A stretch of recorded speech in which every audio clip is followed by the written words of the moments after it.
I guess our ability to stream isn't affected after all.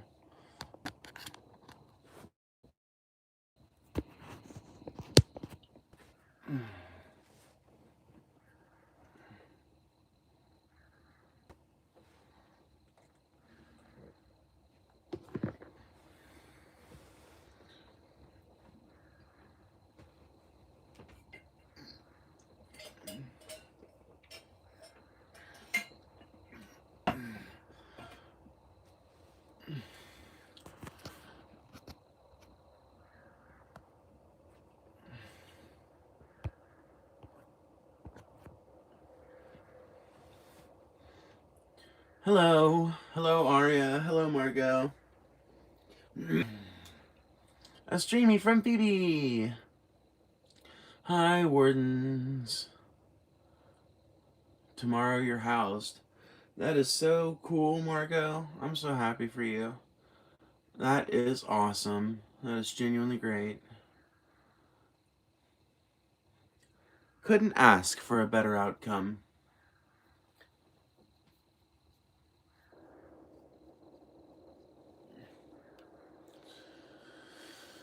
Oh.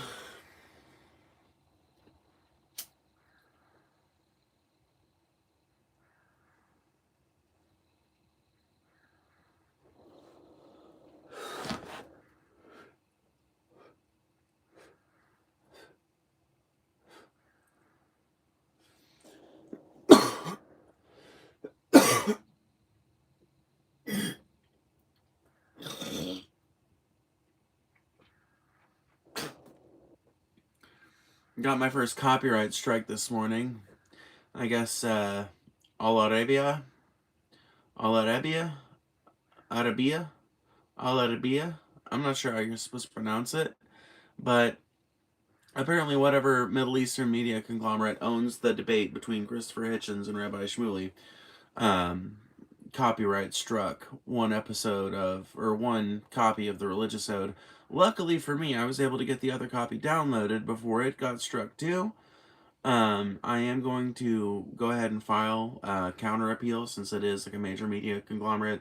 I'm in no real danger of getting doxxed or anything from that. So I think I am going to try and push the fair use case because I only used like 10 minutes of that debate, maybe 20 at best, and I interspersed it with at least 40 minutes worth of commentary.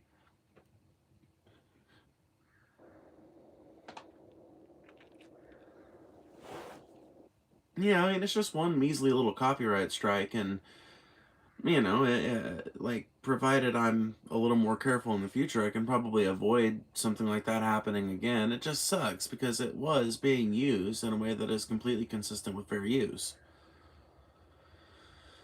Hmm.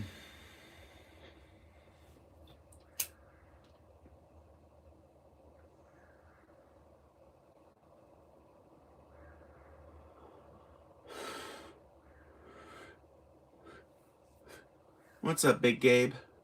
Why do you look like a 1970s teacher?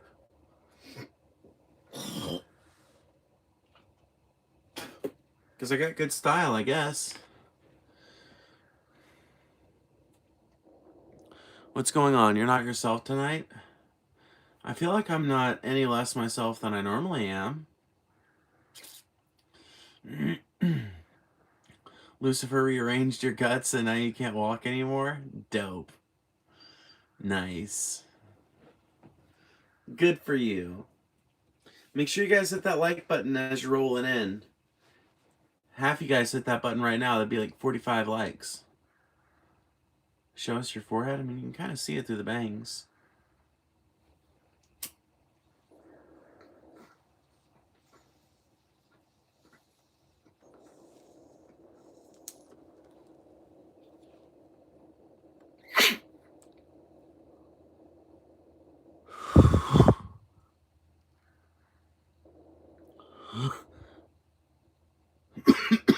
Nope.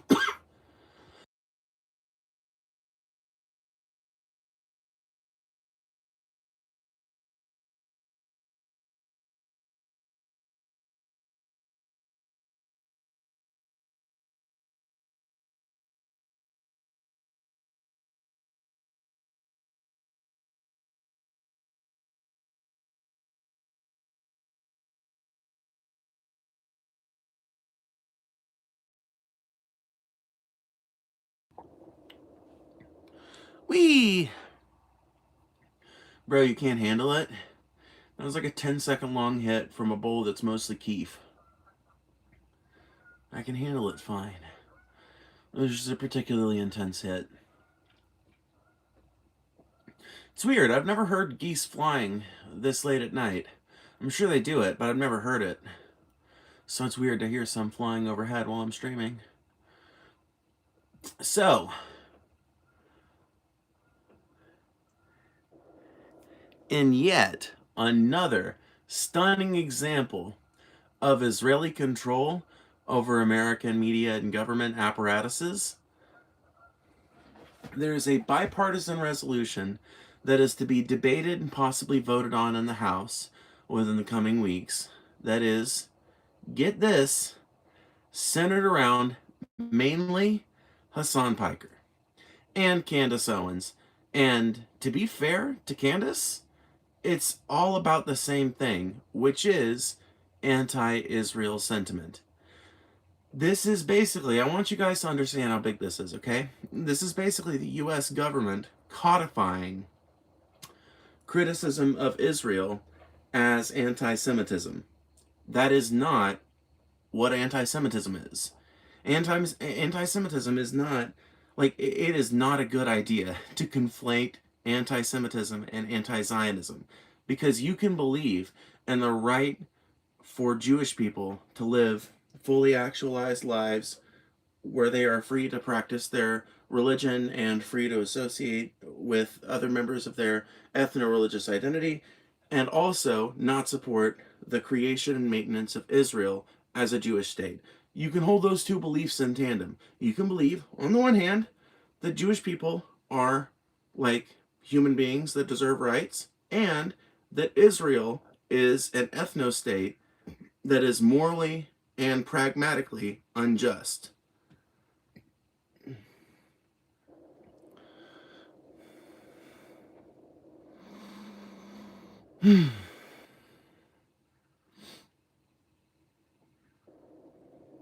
God damn, y'all some haters. Take a walk and appreciate life. That would involve them putting down the bag of Doritos and getting off of their couch, not to mention walking outside the door. This is all too very much to ask somebody that's spending most of their time at 12 in the morning typing hatred in a Phoebe chat, you know? You're asking these people to do a lot when they are accustomed to doing very little.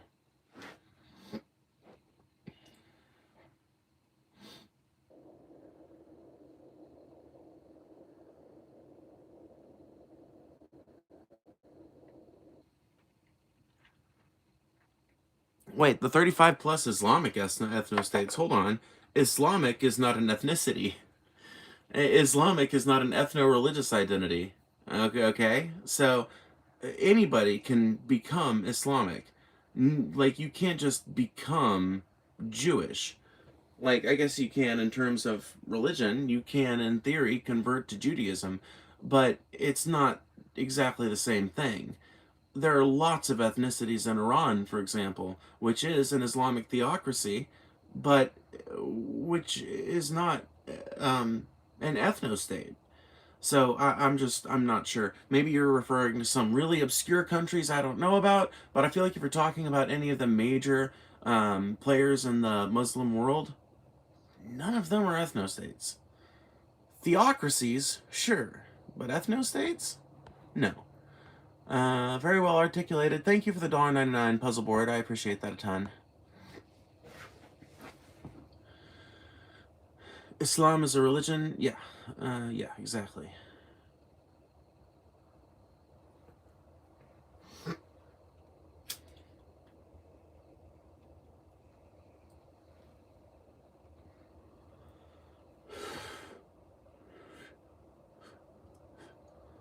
Do you know what Iran and most of the Middle East would do to you? They would not accept you. They would try to unalive you, most likely.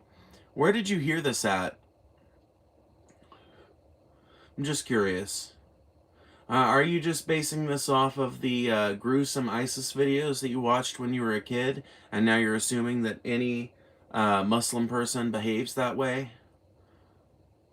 I'm just curious, because a lot of times when I confront people about beliefs like this, they don't provide me with a whole lot as to source material. Why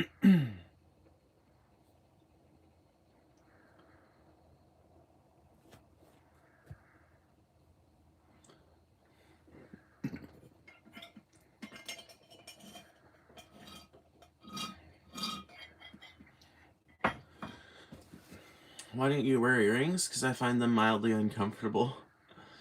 And I don't think that they complement my face. I've tried some face jewelry over the years. I just don't feel like it compliments me. They can't even figure out what gender they fucking are. What gives them the right to talk about religion and race? I know what gender I am. I am a trans woman. As far as what gives me the right to talk about religion, race, and whatever else that I fucking want to talk about, that would be the Constitution of the United States, and specifically the First Amendment therein. If you have a problem with it, take it up with the framers of the Constitution.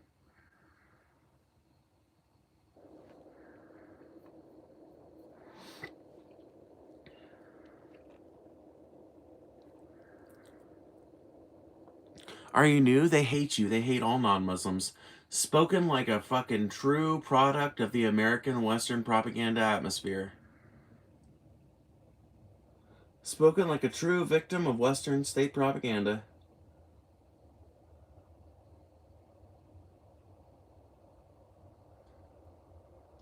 You know, I don't know why this doesn't occur to other people.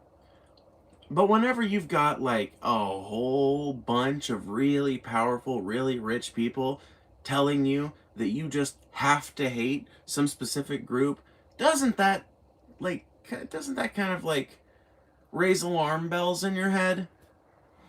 It does mine.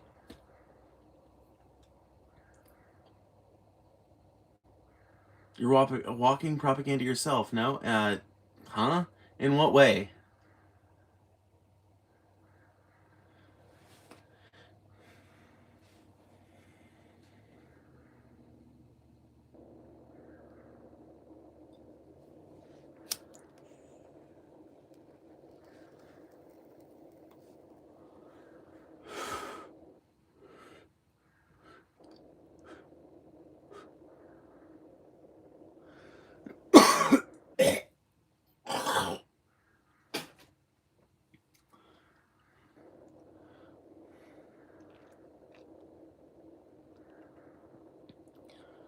Thank you for all the stream content, Phoebe. I appreciate you. No problem, Aria. Always happy to be here and provide some laughs, some interesting conversation, and some back and forth dialogue. Kentucky OMG, you poor thing, huh? I'm from Mississippi. Bro, pretending to be a woman is peak entertainment? I wouldn't know. I've been living as a woman for the last 6 years. There's no pretending on my part, just the projection of people who wish that they could express themselves as their actual gender, who are prevented from doing so by the many social structures that surround them, to which they are slaves, really.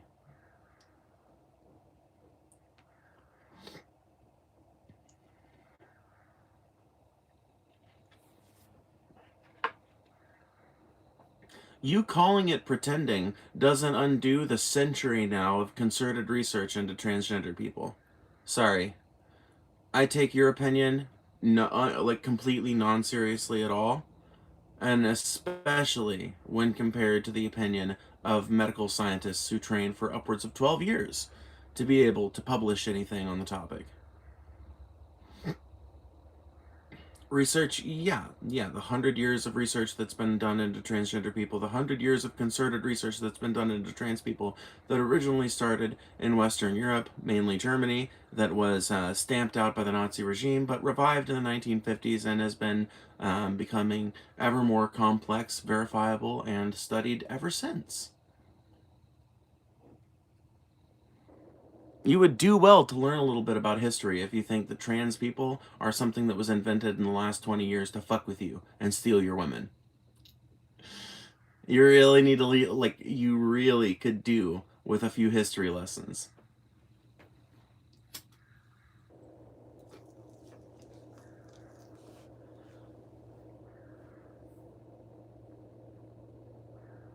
I don't care about history, I care about biology, weirdo.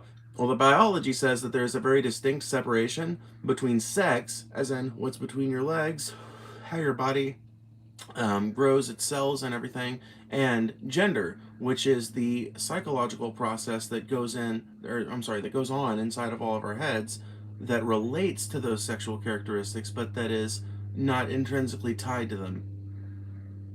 That's what the biology has to say about the matter. The biology cites a very clear difference in these two things: the psychic mind and the physical body. That's what the science backs up. A separation between human consciousness, which we have yet to fully understand, and the human body and the chemical processes of the brain. Sounds like made up BS. Yeah, I can see how you might I can see how you might have that misapprehension if you've never read anything about trans people. If you've never cracked open a science textbook, or if you haven't done so since fifth grade, I can understand how you might hear something incredibly logical and rational, like the thing that I just said, and come away with that with the impression that it's made up bullshit, because of course you haven't read since the fifth grade, and you're probably in your mid 30s now.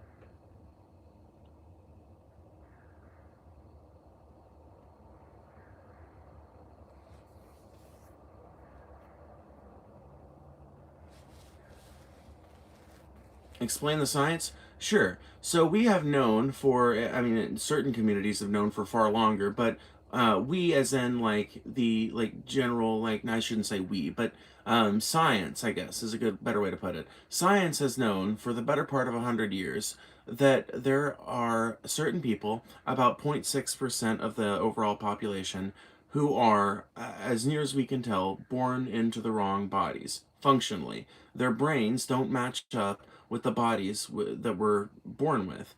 And if we are not allowed to pursue gender affirming care and the treatment that comes along with that, what usually ends up happening is an uptick in depression, an uptick in suicidal ideation, an uptick in anxiety and other related mental issues.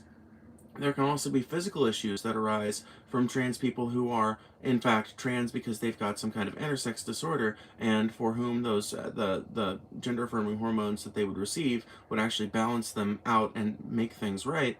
Um, all of these things point towards a consistent, if very much fringe tendency within humanity for certain people to be born with brains that are incompatible with the bodies that they are born with. And the most effective treatment we have found for those people to increase the likelihood of them living happier, longer, and more prosperous lives is to allow transgender people to pursue gender affirming care and to encourage society to see us as real, legitimate, and valid.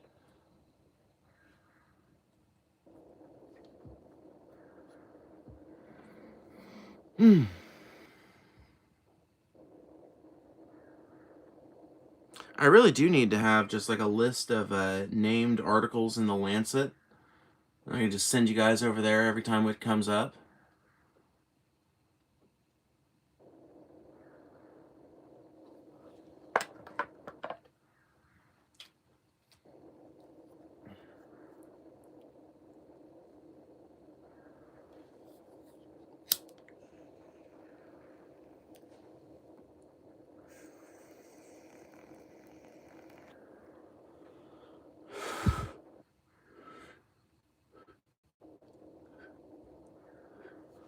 Have you thought about, instead of hanging out with people who don't question you, but with people who do and see the difference?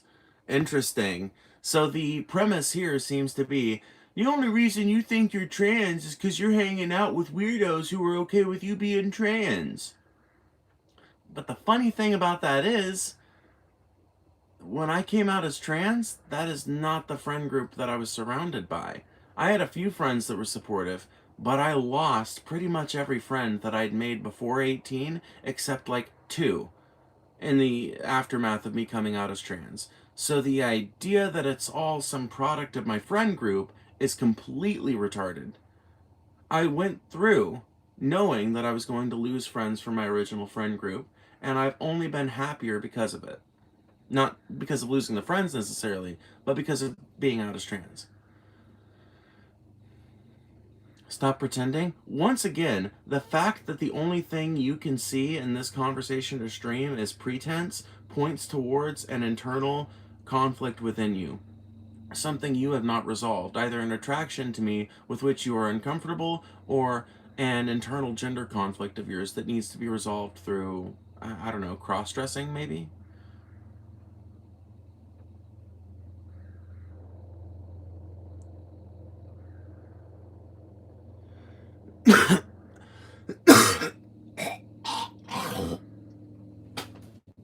Ugh.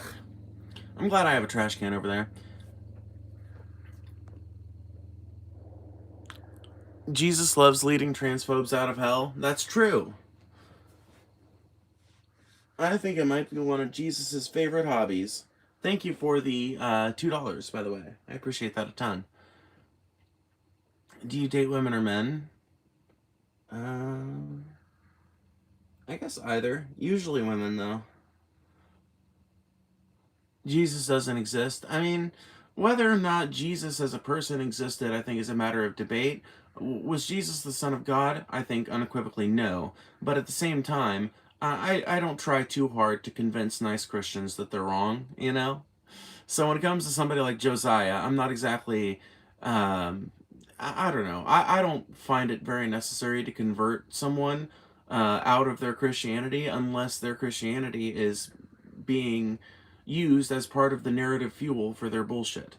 And so if you are a bigoted person who is using Christianity as a cudgel, then I feel a pretty strong motivation to talk about how your religion is codified bullshit that stretches back to the Bronze Age and should not be taken seriously as a modern moral framework. But if you're like a nice Christian whose religion is leading you to better outcomes, then what incentive have I to talk you out of it?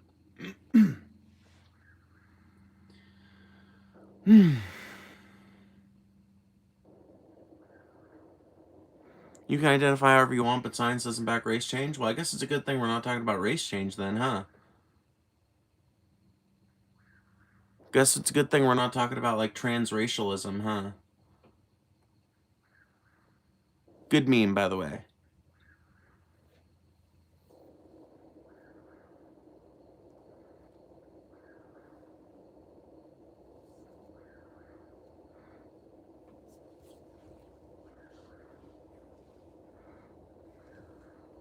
I'm white. Can I identify as black?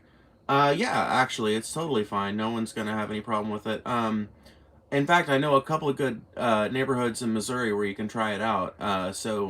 Uh, just write these down real quick. Florissant, um, Ferguson, Hazelwood. Um, that just about covers it. Yeah, it's totally acceptable. Go ahead. Just, like I said, Florissant, Hazelwood, Ferguson, great towns in Missouri to try that in. They love it. They actually have like a whole blackface festival up there.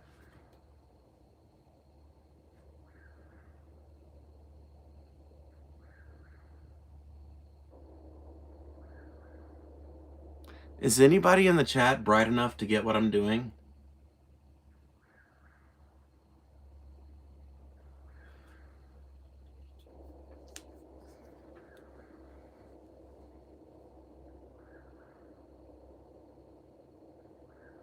You naming poor neighborhoods and saying they're black is pretty racist? I'm not naming poor neighborhoods, I'm naming black neighborhoods. Huh? Ferguson ain't even that poor.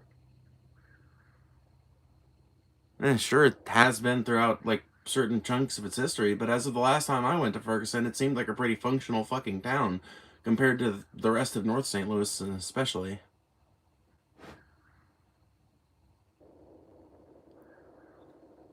Whites live there too?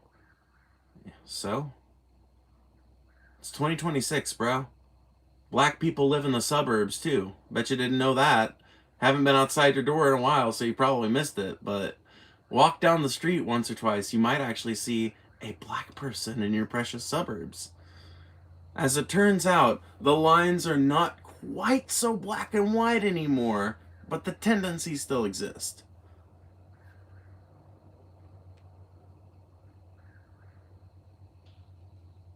So why are they black neighborhoods if there's whites there too? Because they're black majority. And if at some point they become like completely diverse and it's like an even mix of like black people, white people, Latino people, etc., then I'll be like, they're diverse communities. It's not like they're inherently black, if that's what you're asking me.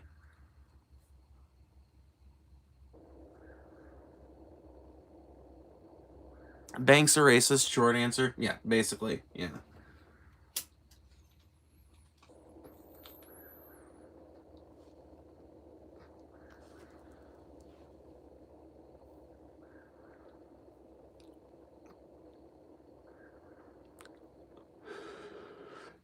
What's the sign in the background? Are you talking about my box of civics flashcards for the naturalization test? Or are you talking about the spirit board?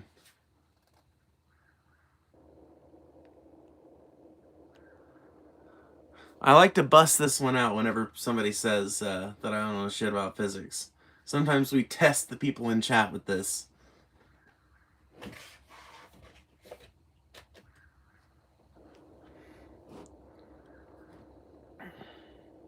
Are you in St. Louis? No.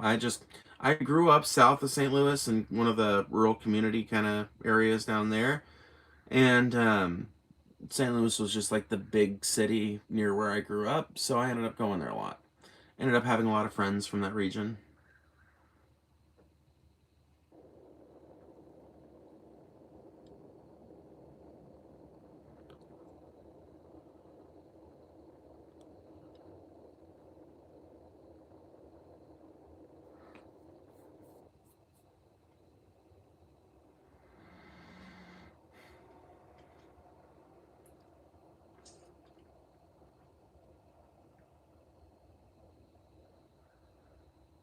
I am subscribed to you now. Well, good.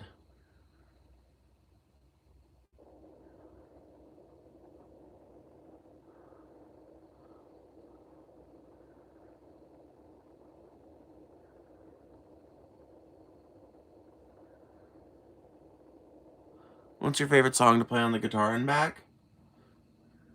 It changes. Lately, it's been 1979 by the Pumpkins. Brush your teeth? I probably brush my teeth more often than you do.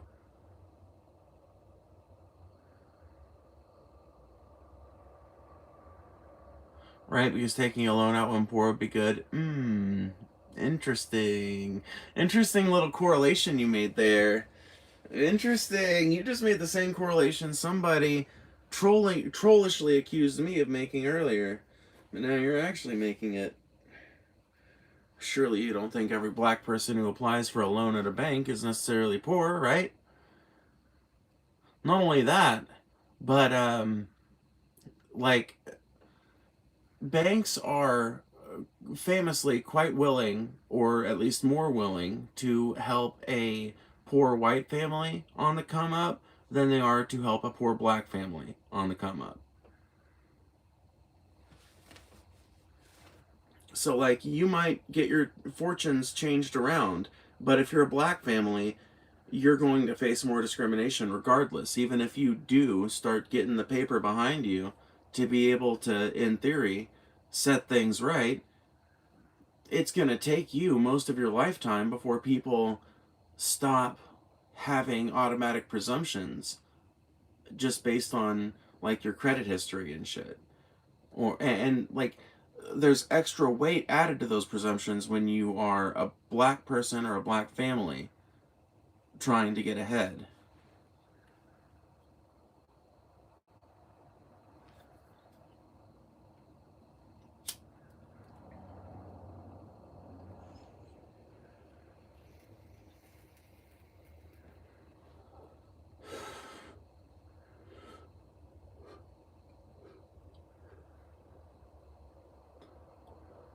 Rank ass breath. You're the one that's always asking to make out.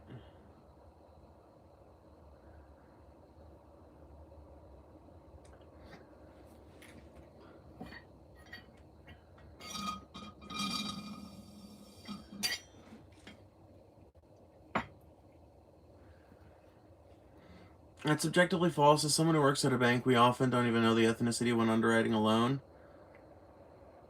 I mean, it's not what I've been told by other people I know that work in the banking industry. I'm not gonna dox the guy. I don't even want to say his name, but he's somebody that watches my streams. Somebody I've met in real life. I've had conversations with him about this very thing, and he said that it's not. Here's what my friend said about this. He said it's not as prevalent in the modern day as it used to be, but it is heavily dependent on region and the bank in question. The more regional and local the bank is, the more likely they are to be racist. And the more national level and widespread the bank is, and therefore the more subject to federal oversight and regulation, the less likely they are to engage in those kinds of racist practices because there's more for them to lose in theory, and there's more liability there. But the idea that it's gone away, no, that's a myth.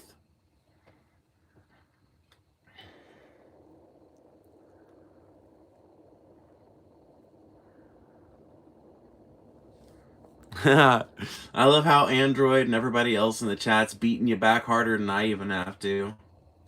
My flying monkeys are here, and now you're finding this. The fates have twisted in a direction that does not favor you.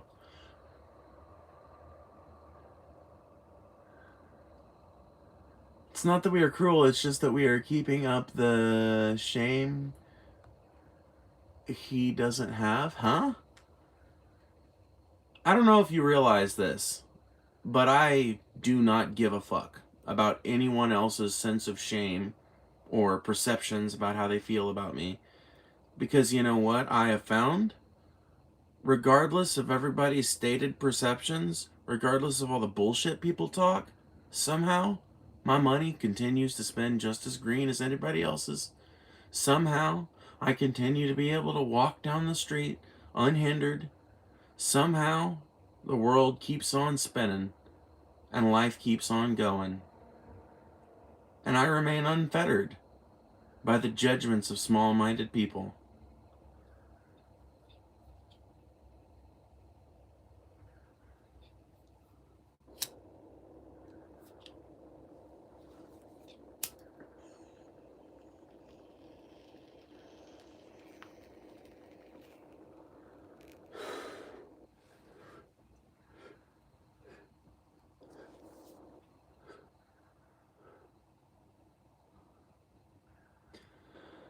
State funded money? No, audience funded money. Speaking of which, if you've been enjoying the stream, please consider sending a donation either through Super Chat or through Cash App. You can find that down below. I do appreciate it a ton.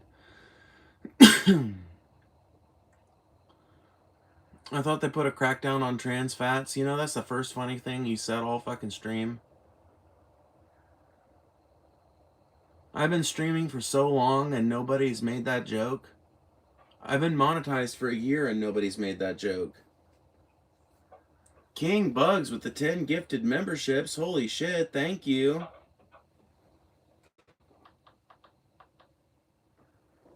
Holy shit, King Bugs. The return of the king.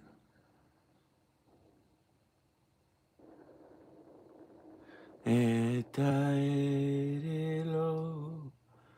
endorema etulien sinume maruman aralinia kantameha inamu. Only real Lord of the Rings fans will get that reference.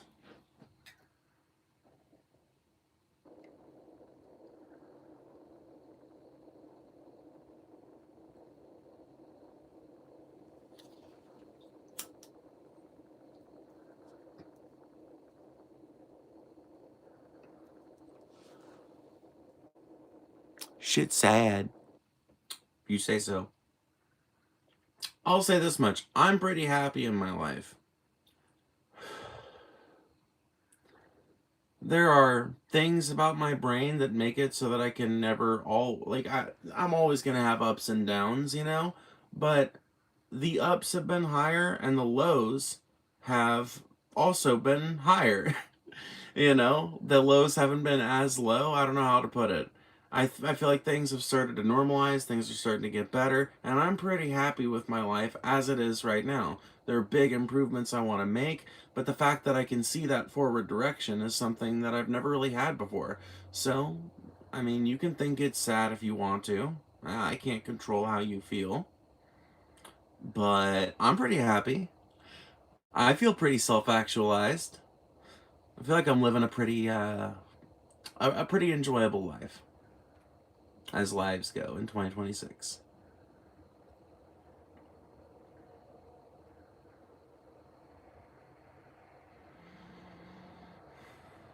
You need to smoke a blunt? I've been smoking a bowl.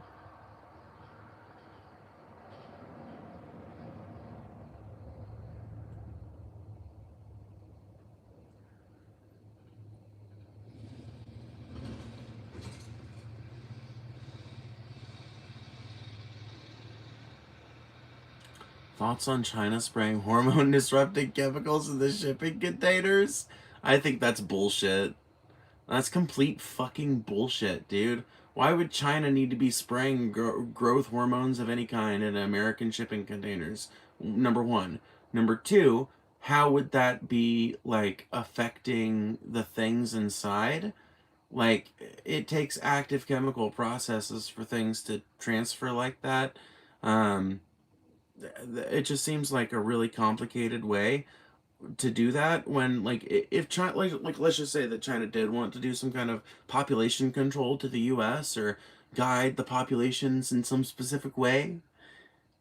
Do you know how much of our food comes from China? A ton of it. Why wouldn't they just put that into the food itself?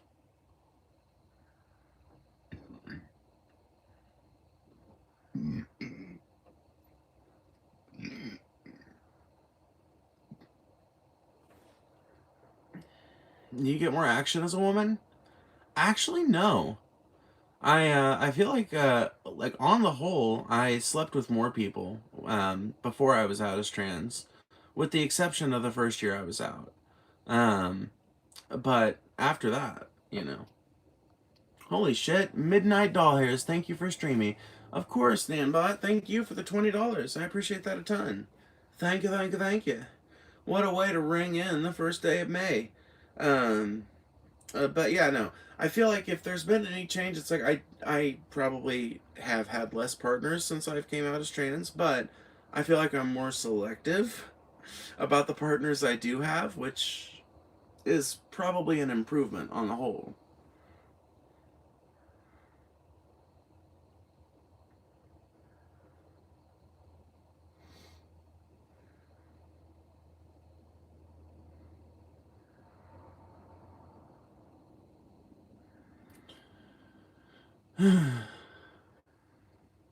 I like the way you think. Lately, I've been really bothered by hatred on X, as I feel like it's directed towards us as being a brown immigrant. Can you please address the general hatred ongoing? Sure. Yes. There is a scourge of hatred that is rising in the American people and in people, like, broadly. Um, I don't know how much it affects every society on Earth, but I know that at the very least in Western Europe and in America and, like, most of North America, there is growing resentment, growing dissatisfaction, and that is manifesting itself in the form of this kind of generalized hatred that ends up being specified onto specific groups. But in a lot of cases, it's really just an extrapolation of much deeper motivations than the baseline racism that it's being presented as. So what you're hearing is, somebody talking about how much they hate Mexicans or whatever. But what's really underlying that is deep insecurity, either insecurity about their own like sexual and social status or insecurity about their own financial status. And it's something that they have been trained to view as a prime scapegoat for all of their concerns with the world. Are you pissed off at the fact that you can't get laid? Blame it on an immigrant. Blame it on a black person. Blame it on a trans person. Are you pissed off because you can't find a job in your shitty little small town that pays more than $10 an hour? Blame it on an immigrant. Blame it on a black person. Blame it on a trans person.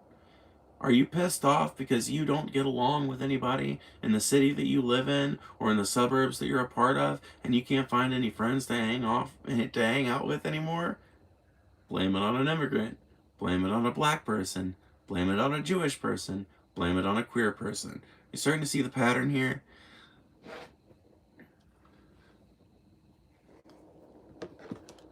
I genuinely believe that to address the core of these hatreds, we really have to address the things that are making people feel that way. We have to address alienation in our society, isolation in our society. We have to address the death of the community, the death of the neighborhood, the death of the block party.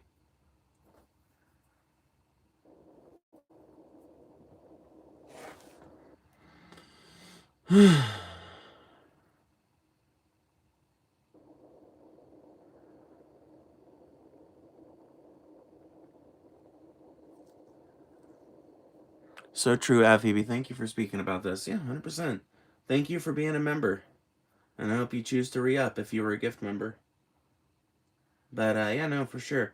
It is something that I think has to be combated both directly in rhetoric against the hateful and indirectly by combating the things that inspire people.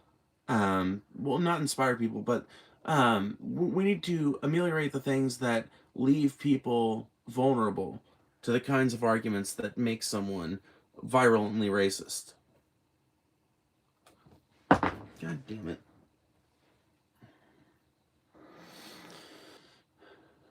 Leftists are a bunch of violent lunatics? Are we? Because I can list you off a whole fucking giant list of right-wing murderers, assassins, mass shooters, etc. So if we really want to go down this road, which side of politics is more violent? Well, the FBI's own statistics point towards my side being the more peaceful one.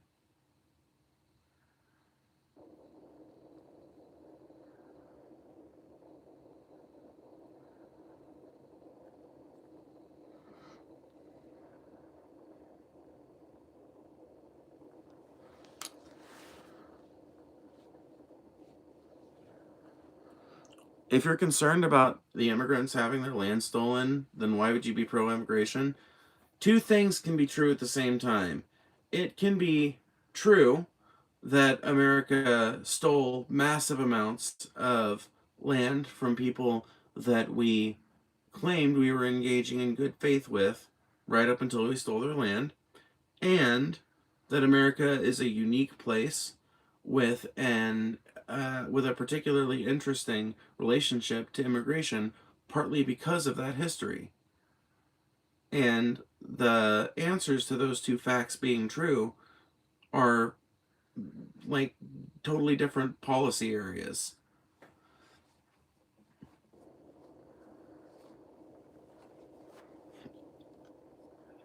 Do you have a job? Yes, I'm a monetized YouTuber. Speaking of monetization, if you've been enjoying the stream, please consider sending a dono either via Super Chat or by gifting some memberships, or you can also donate via Cash App. That's down below. Does it really matter who took whose land after how many years?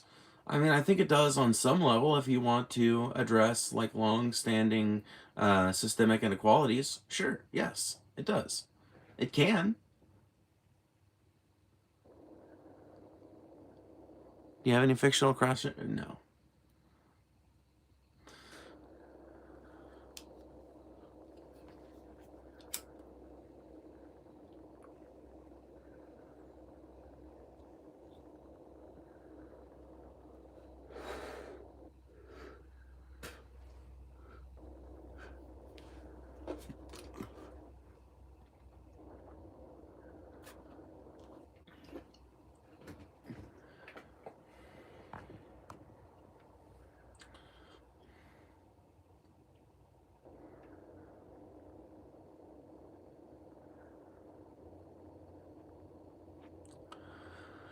On a global scale, leftists killed more people worldwide than right-wingers. What's that based on? What exactly is that based on, friend? Oh, the Second World War. It came and it went. We forgave the Germans, and then we were friends. Oh, they murdered 6 million.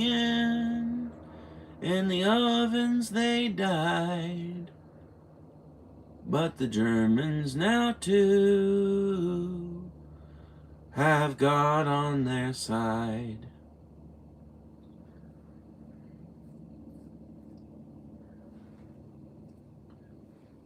Just in case you needed a reminder about perhaps the biggest spat of concerted right-wing violence in the last 100 years. Facts don't care about your feelings? Right. And that's true, which is why it is an unequivocal fact that transgender people are a well-studied area of science, that our experiences are real and legitimate, and backed up by repeatable, testable medical science.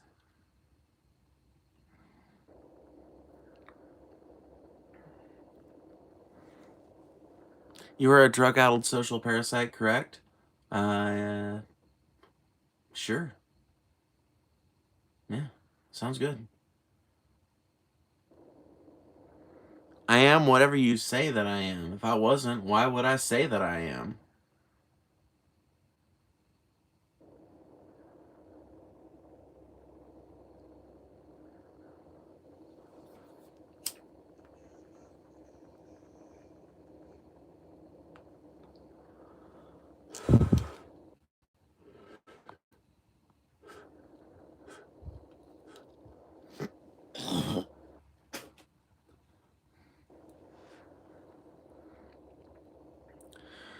Are you by chance a Luciferian? No, I'm not. I just like the symbolism. Thank you for the 5 gifted subs. Holy shit. King Bugs, love to see it. Religion is a crutch for a person's problems. Discuss. Yes. In many cases, religion is two things. Sometimes it's either one or the other, but most of the time it's both. Religion is typically a crutch for personal problems and a narrative framework for deeply held personal bigotries. So, um, the crutch thing, because I feel like I've covered the other pretty well. The crutch thing. A lot of people are really not comfortable with thinking about death or thinking about the fact that you have no memory of any time before you were born. So there's no guarantee that there's going to be any experience when you die. And that fact alone kind of throws a monkey wrench into everybody's philosophy. You kind of have to believe some bullshit or confront the nihilistic reality of the universe that human beings are finite things and that our experiences last for about 80 to 100 years and then fall off. Okay, you can accept that, and there's a bunch of different secular ways you can accept that and deal with it. But a lot of people can't. And so they need some way to explain the world in a way that makes it possible for them to go on living after their mother dies, or their child dies, or their brother dies. And I totally understand that. And it's valid, and I get it. It's fine. Everybody needs some way to cope. No problem with that. But it can also be used as a crutch for other problems.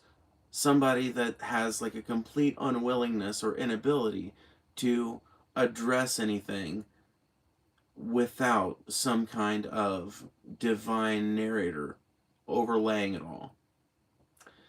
And this, I think, is a kind of pernicious use of religion, using it to try and help get people off of alcohol or get people off of substances, because I don't think that it's a good idea to replace in an addictive person's mind a substance with a feeling that is ultimately derived from participation in a system that serves to harm people.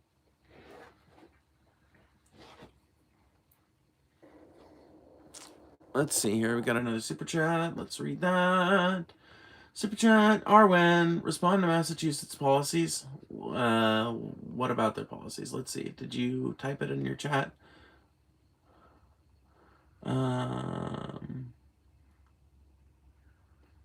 When you say mass policies, I don't know what you mean. Like, what specific policies? I lived in Massachusetts for 6 months. It didn't seem that bad to me. Well said. Thank you. We're fucked right now? Okay, well, let me fucking see. Fine.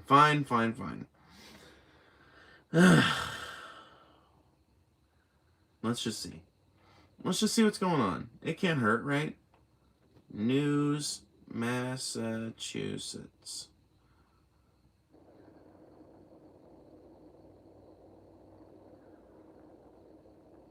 Massachusetts gas prices could reach record highs this summer. Modular construction and robotics could address Massachusetts housing shortage. Protesters arrested outside Mass ICE office. I don't know. Like, you're gonna have to be more specific, Arwen. And I appreciate the $2, by the way. I do. I just want to make sure that I'm actually covering what you want me to cover.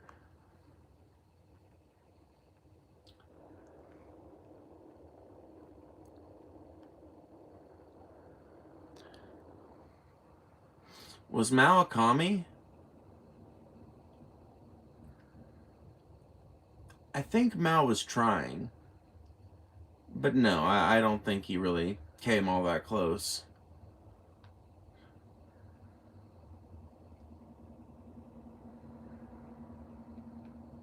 I think you could call Mao a commie fairly. An actual communist, if he had been able to, not just able, but had shown himself willing to completely make China into a completely worker-controlled state, and that's not what China is. And I would think that any worker-controlled state would be able to withstand the siren call of the bourgeoisie to turn itself back into state capitalism or something. So that's my take on it.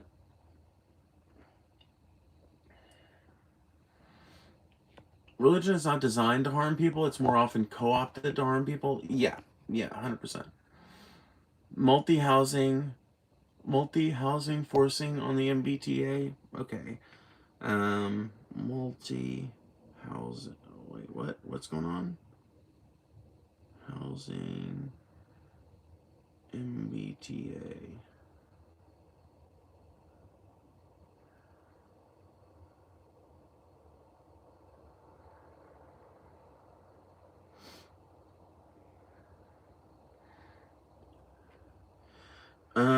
Okay, so are you talking about the MBTA Communities Law? Adopted in January 2021 or something else?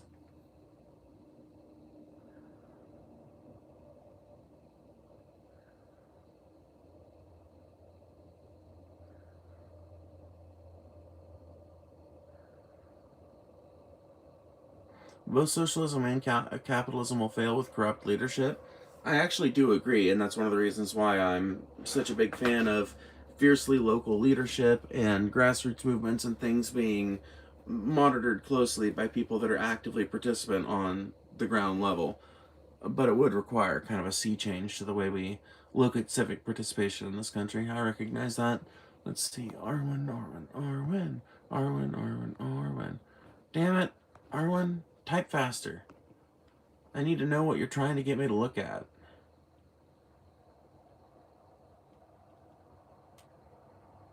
Bro, please don't give up. You have time to change. What the fuck are you on about, bro? Thank you, King Bugs, for the 5 gifted memberships. I appreciate that a ton. We are ringing in the first day of May in a beautiful way. I noticed leftists are actually very aligned with libertarian conservatives. Yeah, on most things. Yeah, I mean, leftists tend to be aligned with libertarian conservatives on everything but, like, taxation and government spending. But when it comes to personal autonomy and stuff like that, we're usually in pretty much lockstep. The big differences usually come on the matter of taxation. Multifamily housing forced on towns not adapted to putting it on the line. So,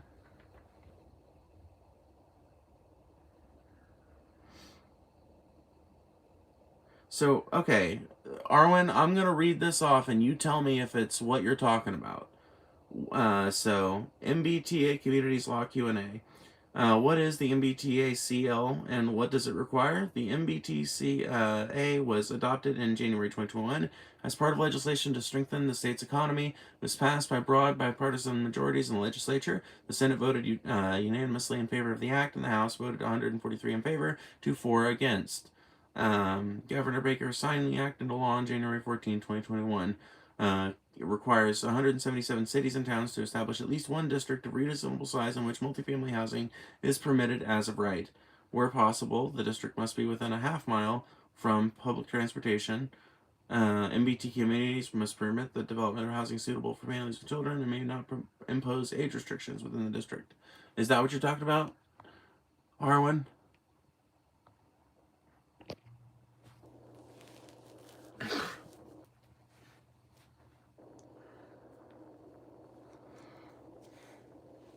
Yep. Okay, so here's my thoughts on it.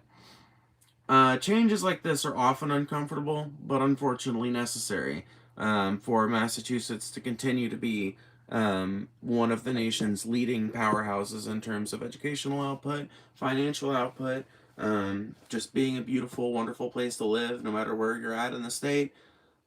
I actually think I support this because the idea from what I was just reading is to make sure it's to kind of try and get Massachusetts, especially like the eastern half, going in a direction that would make it way more functionally similar to the way a lot of European cities work, and would therefore allow more people to stay in Massachusetts, to stay in the towns that they were brought up in, rather than having to move up to New Hampshire or Vermont or down to Connecticut or something like that.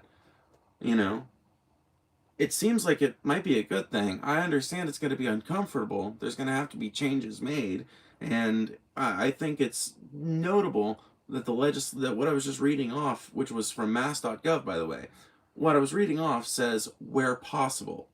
So that means that if a town goes through all the feasibility studies and there's just no way to place anything within a half mile that is multifamily, children compatible, no age restrictions, all that, then at that point, I assume there's some kind of waiver process that they go through with the state to get it done. It's going to take a while, I'm sure. I assume most things in Massachusetts probably do, like they do anywhere else in the United States. But it seems like a good thing to me. From where I'm sitting, it's certainly a policy I would like to see adopted here in the Deep South and all across the United States. I would love it if it was mandated, right? That in certain cities that have theoretical access to public transportation anyway, it would be so awesome if some of those cities were required to establish zoning districts where that kind of housing can be built. I mean, that's awesome. Imagine how cool your life can be if you're able to walk less than half a mile from where you live to public transportation that can get you to somewhere else in the state or somewhere else in the city or maybe even somewhere else in the country, depending on how well connected the public transit system is in your area. And imagine how much more is open to you because of that. Now, you are no longer dependent on a personal automobile to get anywhere and to make progress in life.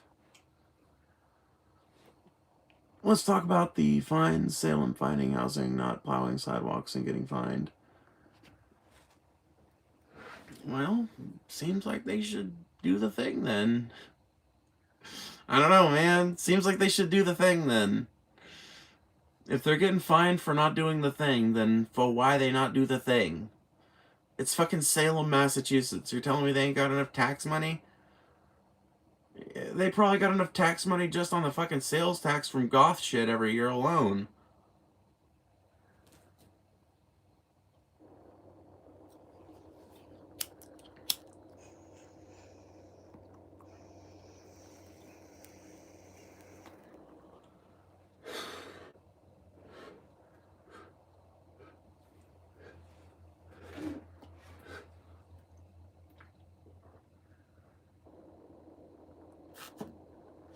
I ultimately think a lot of this, and people hate to hear this, but a lot of this comes down to we got to get our asses up off the couch. And I'm saying it about myself too.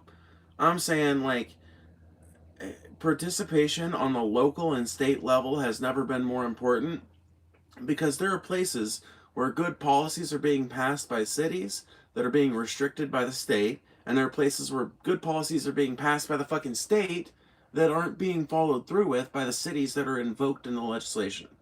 And that is gonna have to change, and I feel like the only way it's gonna change is if voters who are largely on the same page already get active again. 35% of people that were eligible to vote in 2024 did not vote, and 2024 was apparently a pretty high turnout year.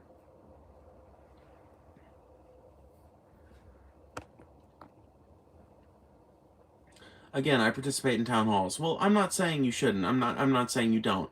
I'm just like, you asked me to talk about it and I'm talking about it.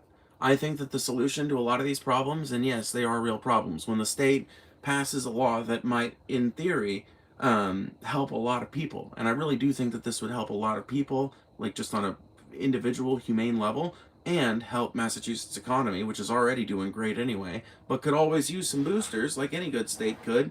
Um, and not only that, but from what I was just reading, it was like unanimous. Voted on unanimously by the Senate. It was only opposed by 4 fucking people in the House. So to me, that sounds like if the voters were in lockstep with that, then shit would be getting done. And it feels to me like probably a lot of the reason why nothing's getting done on that level is because of a lack of voter participation when it comes to local issues, and not necessarily, well, just elections either, but like protests and pressure and shit like that. I don't know Massachusetts well enough. I only lived there for 6 months. I love you guys' state, don't get me wrong, but I only lived there for 6 months. And I don't know it well enough to know what the specific remedy for this particular malady would be.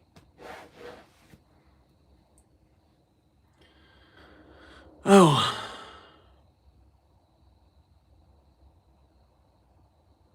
The Native Americans need to stop relying on us taxpayers to pay everything for them. Stop going to their casinos then. That's how most of these reservations fund what little social services they do have. It's not fucking taxpayer money. It's usually like industries on the reservation.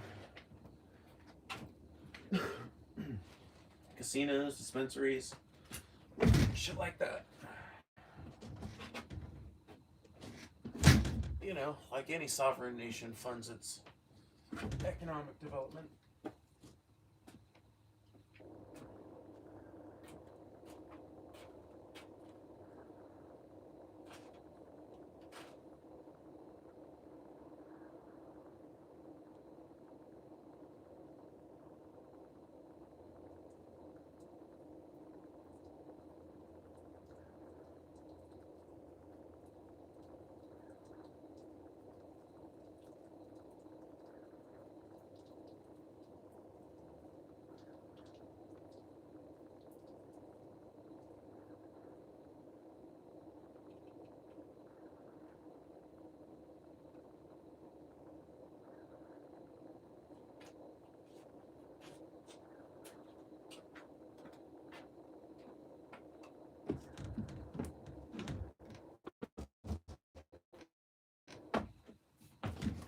Oh. Okay. I'm hurting.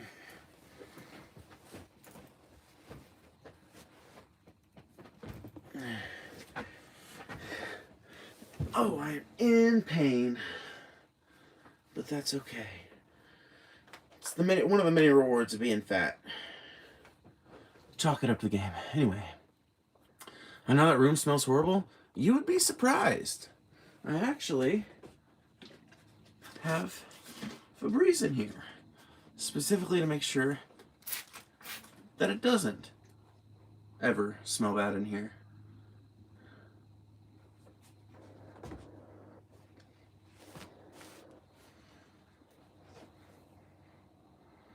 What flavor? It's just the original shit. It's not a special one. Salem is a shit show right now. Our roads are a mess. Just had to replace my tires from the potholes. Honestly, what it sounds like is like the state just needs to take over that city and run it for a while. I don't know, man. I feel like this is maybe a problem that is.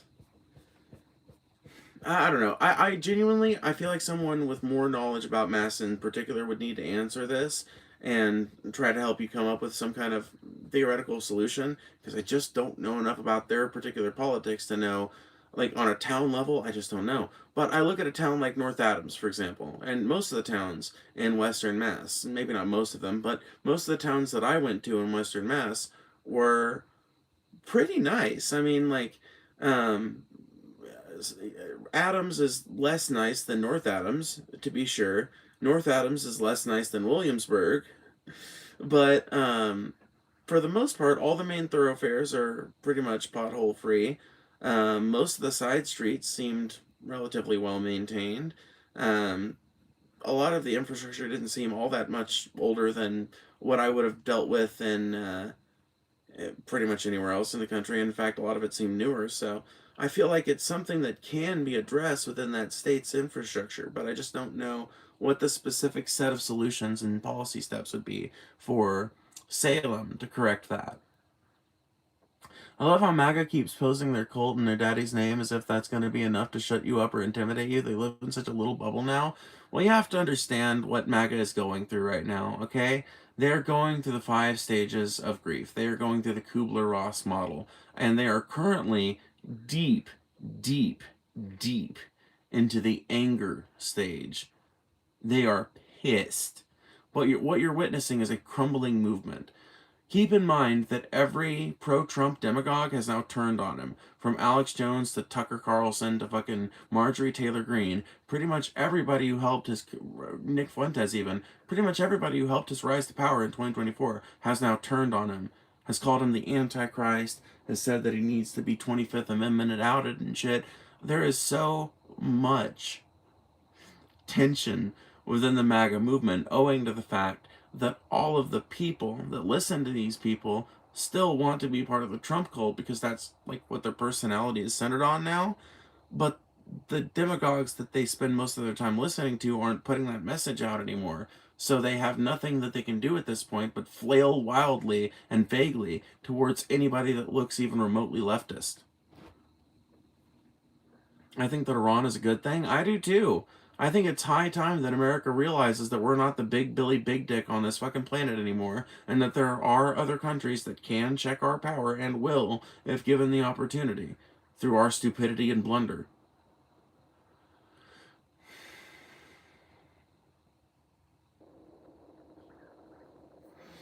Left and right sucks. Republicans and Democrats suck.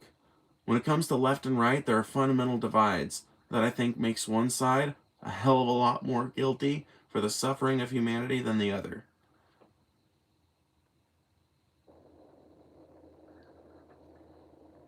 The internet is a freak show, and that's true. That's true. And if you know what, if you subscribe to my channel, you get a front row seat.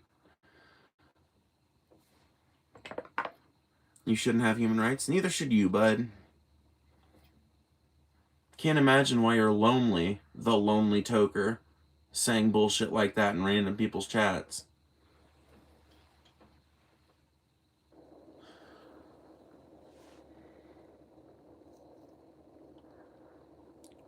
Well said to the past couple responses.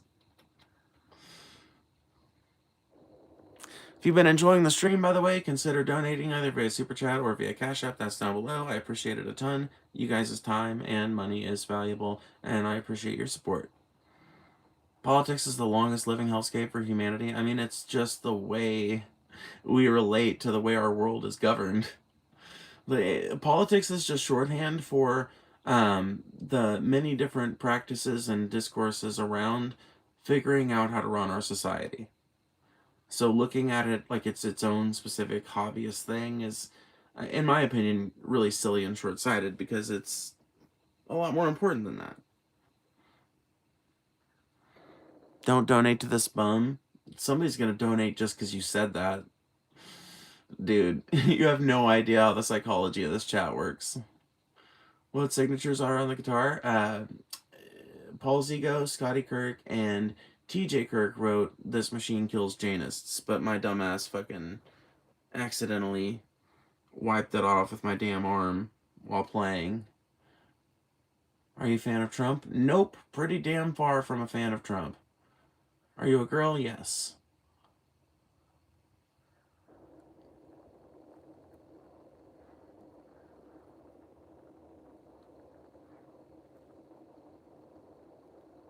Sponging off other people should disqualify you from telling us how to run things. I don't sponge off of other people. I give people who enjoy my content an opportunity to support the channel.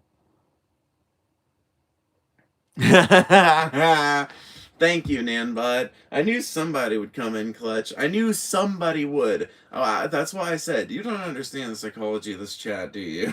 This is your first time around or something? Hey Phoebe, are you going to be adding higher level memberships like $10 a month and perhaps $20 a month? Honestly, I don't think so. And here's why. I might at some point, but right now, I don't have a whole lot of value to give my members because right now this is pretty much the only kind of content I create. So mostly what members get is access to sub 5,000 viewed streams where we usually talk about more esoteric topics and stuff like that. And you guys get access to videos early when I do post a regular video, stuff like that. There's some benefits there for sure, but I don't necessarily feel like I've got anything that's worth $10 or $20 a month. No, not yet. Maybe at some point.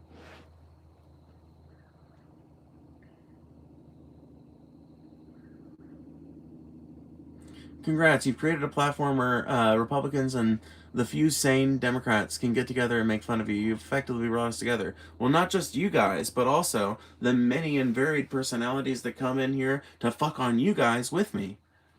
This chat is not all haters.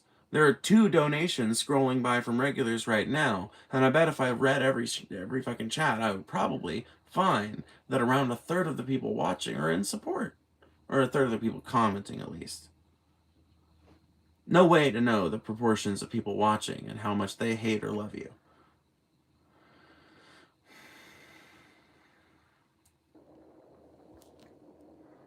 Cool, you sold out for 27 bucks? Sold out? I sold out? Sold out to what? Sold out to who? How am I a member of this shit? Because you've been subscribed to this shit, bitch. That's who the memberships hit. People who are subscribed. By the way, I've made $72.89. Donations fall away from the bottom of the scroll thing after the timer expires. And I've made a bunch of gifted memberships. I don't even know how many tonight. Like 40, I think. Thank you, King Bugs, for another round of gifted memberships. I appreciate that a ton. I really find it interesting that there's so many people that are like, of all the things we could be talking about right now, people are genuinely more interested in pocket watching me than they are in having a conversation about any of the interesting things going on in the world. Talk about you liberal views some. I'm curious. Well, I'm not a liberal. I oppose moderate centrist Dems like Nancy Pelosi and Chuck Schumer and shit like that. And I don't think that AOC and the Squad were an effective countermeasure to them or an effective bulwark against them. I advocate for the dissolution of the Democratic Party and its replacement by an actual effective progressive party, or this complete takeover of the Democratic Party by progressives and lefties who will oust leadership and will replace politicians one by precious one until we finally have a Democratic Party that actually represents the voters. Because, like, the average American voter has been in lockstep on a lot of issues for a long time. Universal health care, universal higher education, infrastructure reform, housing reform. There's all kinds of things I could go on and on about, right? That we agree on, for the most part, on at least a 2/3 or more basis.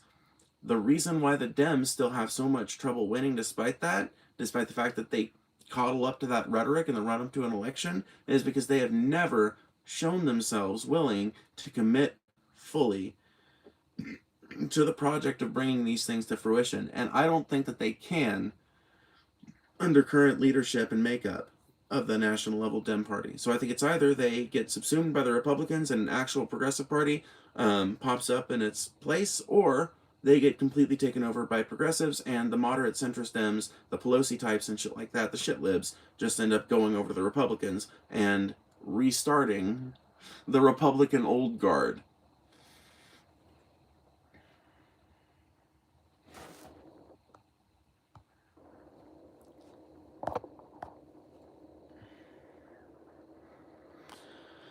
Can you speak with a woman's voice? I do speak with a woman's voice. How many died in the Great Leap Forward due to the failure of communist policies? The failure of communist policies. Interesting. It's a very interesting way to frame the deliberate policies of Mao. I don't know. Yeah, I'm not a fan of Maoism, for the record.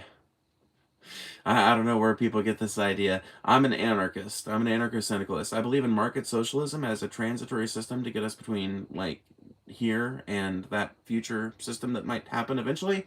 But I don't know why when you say some words like that, people automatically assume that you want the Chinese flag to fly over every American institution and that you want to instantly turn America into, like, the Maoist wet dream.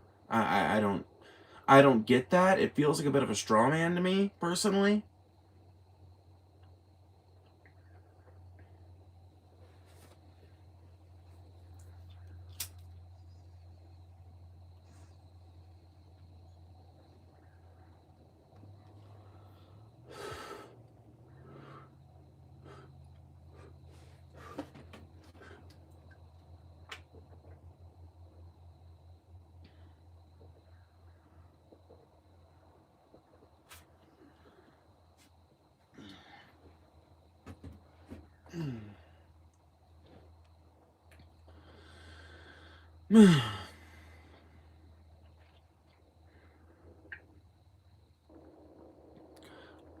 I live like an animal. I don't know too many animals that, like, sit around in front of bright ass lights to make content online.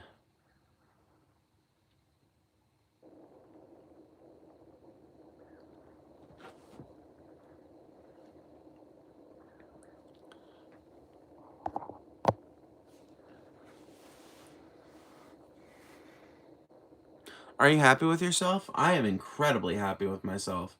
I mean, I'm always going to have ups and downs, but I was talking about this earlier to somebody that was being, like, really judgmental. I was like, I mean, you can judge if you want to, but I really don't give a shit. I am happy, and that's what matters to me. Like, I'm good. I feel like things are on the up and up. I did better in April than I have ever done in 1 month ever. Like, that is crazy. And if I can keep up that success in May, then, I mean, things are looking really fucking good. And even before then, I really couldn't complain much. I was still paying the bills on the last year just based off of this, just based off of having these interesting conversations in YouTube Vertical Lives. So I really can't complain. I mean, I've got, like, a rich family life. I've got 2 acres worth of land to tool around on and try to grow things again. I feel like I've got, like, a goal that I'm pursuing both with the channel and, like, my online YouTubery career and shit, and, like, with my IRL, like, family life, whatever you want to call it. So, I look around at the things, the places, the people, and I'm like, yeah, cool. Room for improvement, like always, but I'd certainly take here, now, over 10 years ago.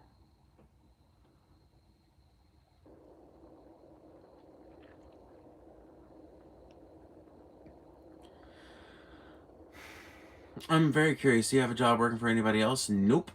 Thank goodness.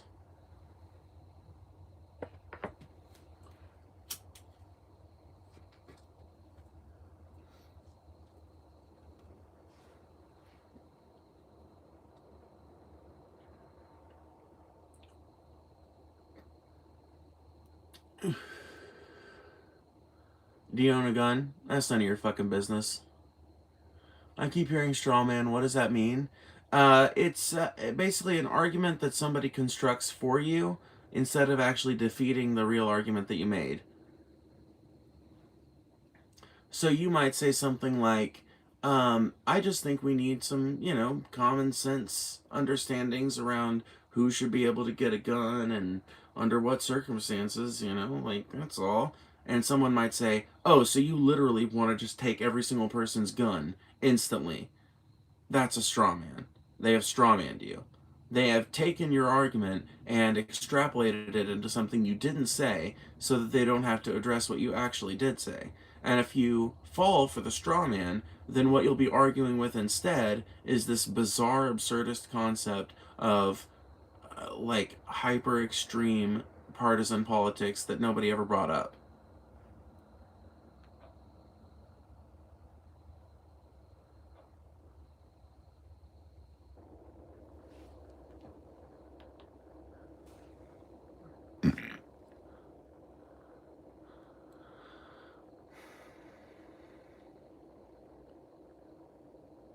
Thank you, I understand it now.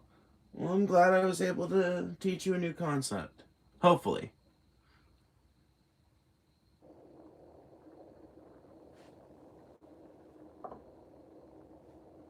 Oh. I might have to run inside for a second. Did you have the surgery? Once again, none of your fucking business.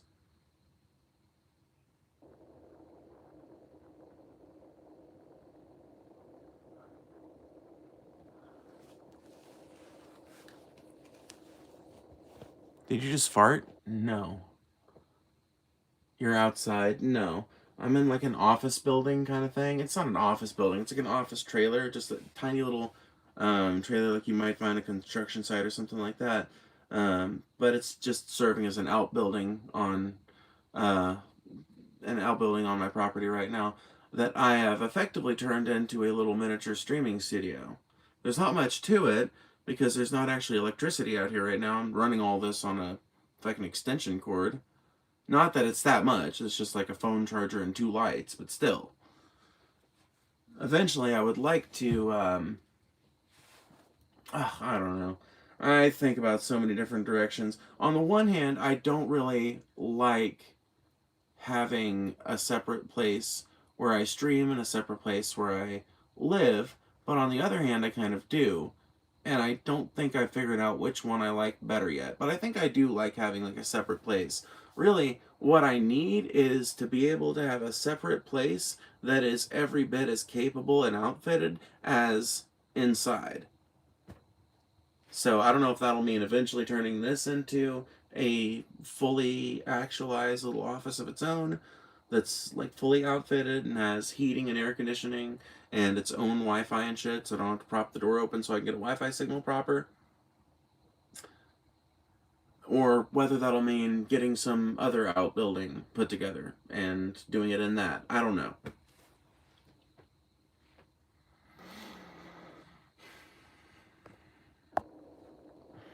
Did you have surgery? None of your business. What's that blackboard in the background? Some occult thing? Yeah, basically. It's a spirit board. I don't use it for spiritualism, but I was explaining how it works the other day, and I think I got pretty high marks.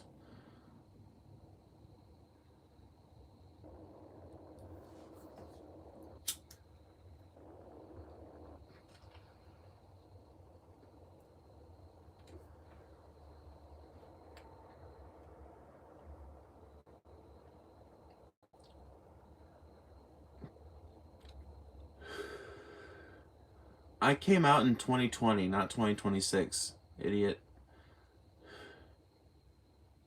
Are you good with the guitar? Do you make music? I have been getting back into songwriting recently. Whether I'm good at the guitar depends on who you ask. Ben of Drunken Peasants seemed pretty impressed last night on Discord. He was doing like a general voice in the fucking DP Discord and asked me to play a song. They seemed pretty impressed. Other people are like impressed in the chat, and then there's always some complainers. So who do you believe? Do you believe the 90 people saying good things or the 10 people saying mean shit? Bro, who you expect to take care of us for men, the men to turn into a females complaining about fucking bullshit? What? Why did I waste my time reading that incomprehensible gibberish? I don't know. Why am I dealing with so much incomprehensible gibberish? That's a better question. There we go. That should reduce the incomprehensible gibberish quotient by an appreciable amount.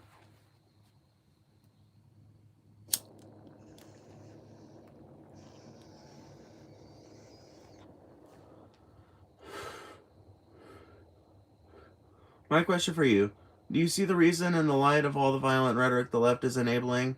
Tack on question: what is your definition of violence?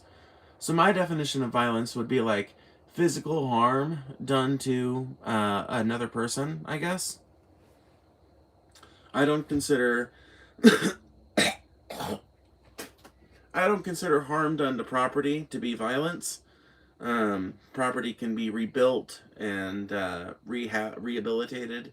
You know, property in theory is um, infinite, right? It's all matter, and things can be remade. Human beings cannot, and so that would be my definition of violence. Would be like some kind of physical harm being done to another human being, or perhaps an animal as well. I think that might be possibly conflatable, but I think we'd have to go into it there. I'm not anti-meat, so that's another question entirely. As far as the uptick in leftists using violent rhetoric, I don't really think that there has been. I think that to the degree there's been an uptick in violent rhetoric, it's actually, shockingly enough, been from fucking normies. Then that should worry you more than anything. There's always been crazy motherfuckers on the left talking about revolution, okay? I'm a leftist. I'm here to tell you there have always been crazy motherfuckers on the left talking about revolution. Most of us sit around smoking weed in our apartments, dreaming about the day and never doing it. Going about our daily lives, doing the work we have to do, and nothing ever comes of it, right?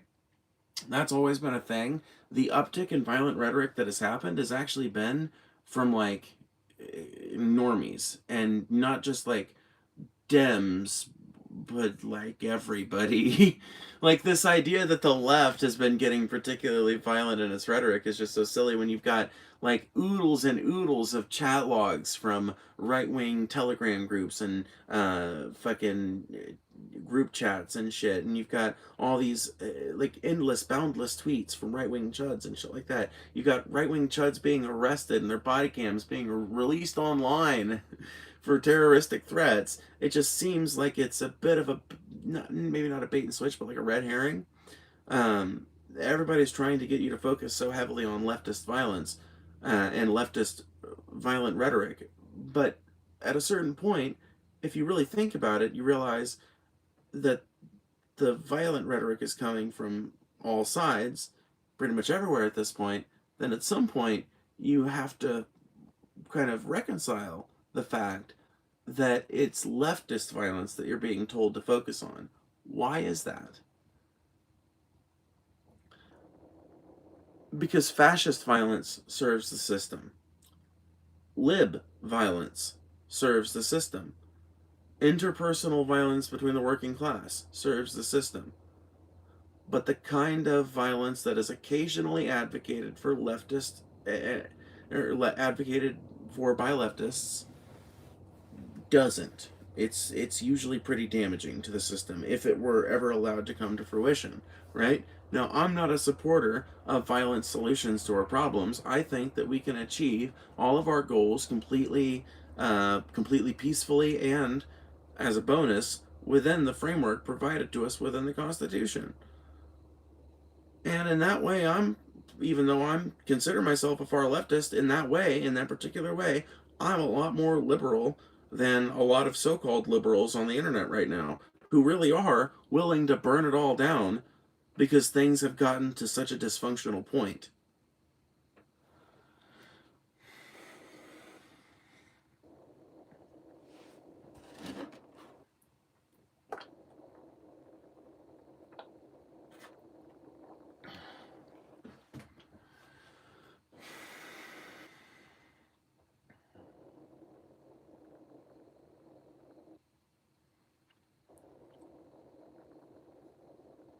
The country ain't that bad compared to the rest of the world? You mean the rest of the world that for the most part has universal healthcare systems? You mean the rest of the world that for the most part has like way better control over their budgets and their like financial dynamics? You mean like the dozens of other countries on the planet that aren't as controlled by billionaire interests? I don't know, man.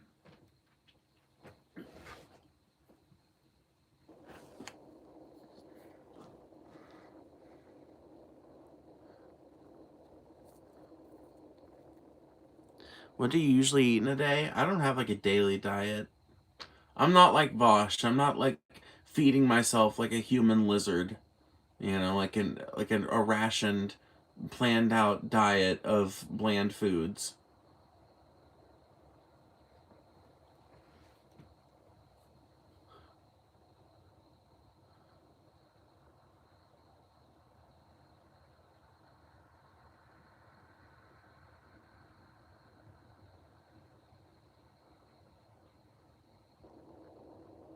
Just because a country isn't that bad doesn't mean you can't want it to become better.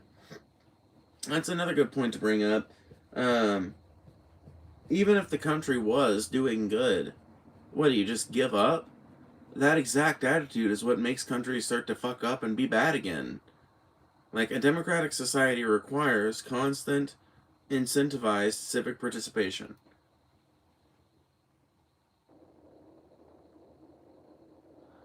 What's up, James? The United States is doing good with Trump. Obama didn't do anything. I mean, the Affordable Care Act actually did change the insurance landscape for the average American. In a lot of ways, it fucked things up. I'm not saying it was great, but in a lot of other ways, it fixed things. So, like, for example, the Affordable Care Act was the legislation that eliminated the ability for insurance carriers to deny you on the basis of pre existing conditions. It also um, allowed self employed people to have easier and more affordable access to um, health insurance than they'd ever had before. So there were real changes that came with the ACA. I think Obama also helped to usher in an era of cultural change, very much in the same kind of fashion, but with very different outcomes as Trump, right? Instead of like Trump's very like fashy kind of alt right social messaging, Obama had this very like change forward, America's a good place full of good people kind of hopeful messaging that I think created this hard driving force of goodwill and forward momentum. Hey, Rebecca, remember Left tried to normalize words as violence? The left. Yeah, that totally wasn't a couple of like planted BuzzFeed chuds that eventually went over to the right anyway. Totally. Yeah, the left did that.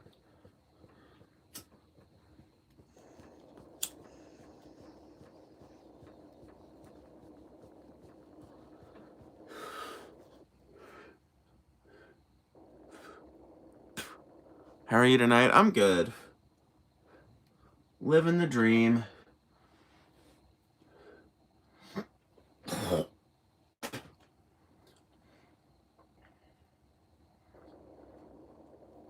What's it like to be a woman? Freeing.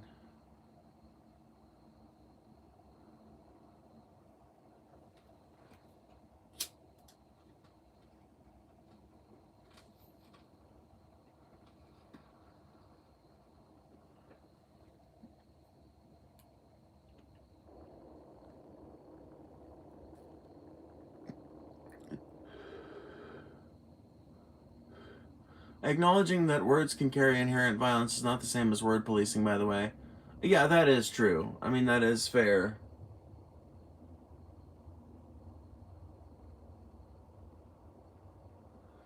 But words or violence is such a fucking simplified.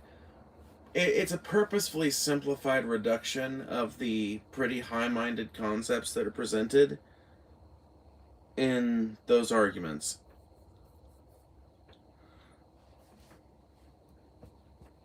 one of the things I think the left could do to get better at is, and one of the things I try to do over here as best I can, and I don't do that good a job because I've got like a naturally expansive lexicon, but one of the things I think the left could do to get better at is to be better at patiently explaining in language we can all understand exactly how any given policy would affect and improve someone's life, and also like clear articulable arguments for the things that we believe just generally. Now, I get that that's always existed to some degree, but I feel like if we could replace the tendency I see online to be like, it's not my job to educate you, with, okay, well, here's why I say that, and here's the explanation, yada, yada, yada. If we could replace it with that, then I, I just wonder, if that would have a better effect. If we would be able to reclaim some of the cultural narrative simply. I'm not saying, they go low, we go high. I'm saying that we start getting better at immediately and quickly articulating our positions in ways that aren't easily defeated by fallacious argumentation.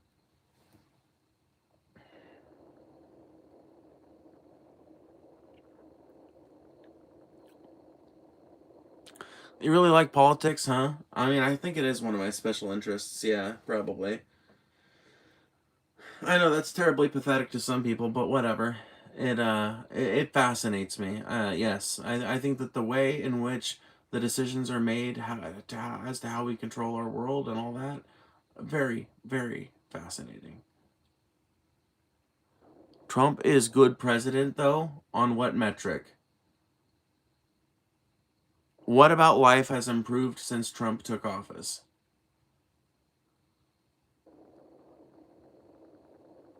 Border? Uh, how did that actually make your life better, though?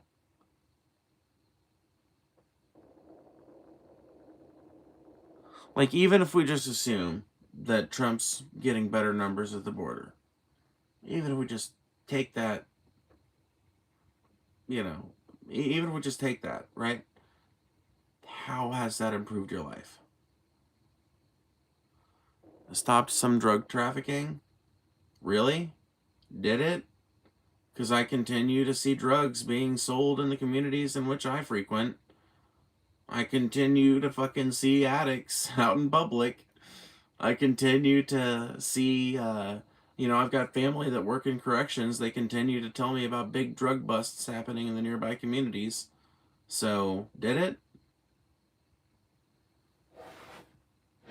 Or is that something that you've been told, and without any better information to base it off of, you're assuming it's probably true? I don't know, man. I feel like a lot of people are probably saying that this is what's happened, but has it actually happened? I think probably not. I think they're probably just shipping it in other ways.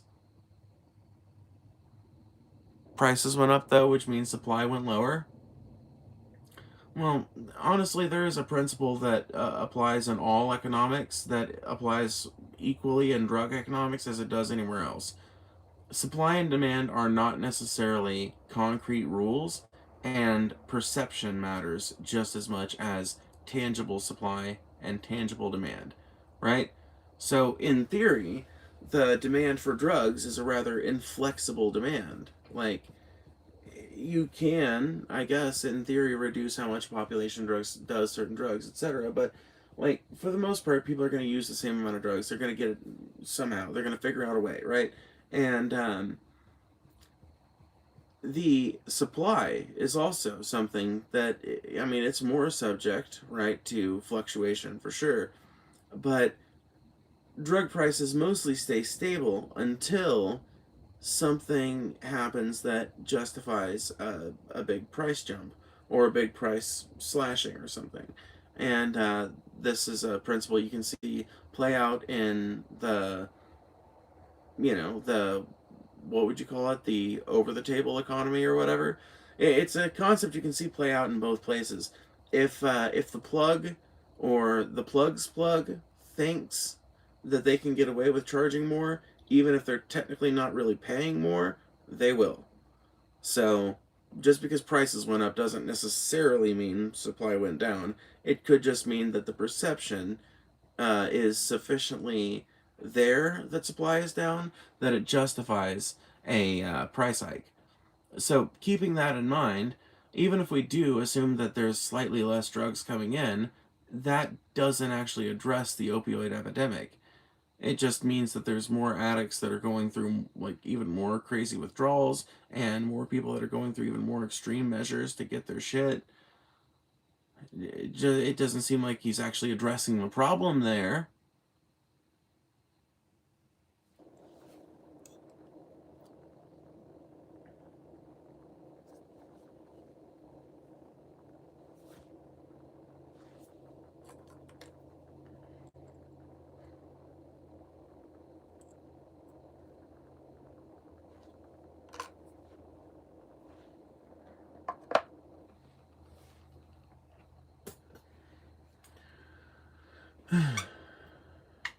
Did you agree with Biden? No. I thought he was going to be a little better than Trump, and I guess ultimately probably was in some intangible way. But honestly, Trump won, looking back on it, was pretty unnotable in a lot of ways, especially when compared to Trump 2. And I think that Biden's disappointments when it comes to continuing the foreign wars, continuing unconditional aid to Israel, even as they began to prosecute a genocide, um, completely giving up on the fight for any kind of $15 minimum wage across the board, letting it settle on just being for federal workers, which is fucking stupid. It's nothing. Helps them out, doesn't really help the rest of us out much.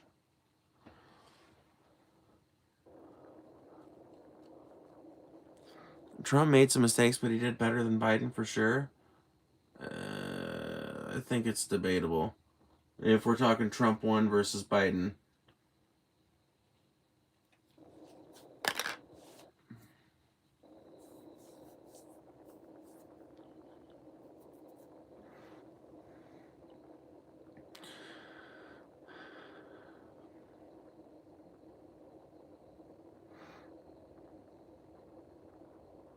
Biden was basically demented. He could hardly function. Well, yeah, but fucking so is Trump. So like at this point, we're just basically faced with a cadre of ancient, decrepit, unfit rulers, all of which are more horrifying and less fascinating than the one before. And the only solution that most of us has to this continuous cycle of failure is, well, let's just try again in 4 years.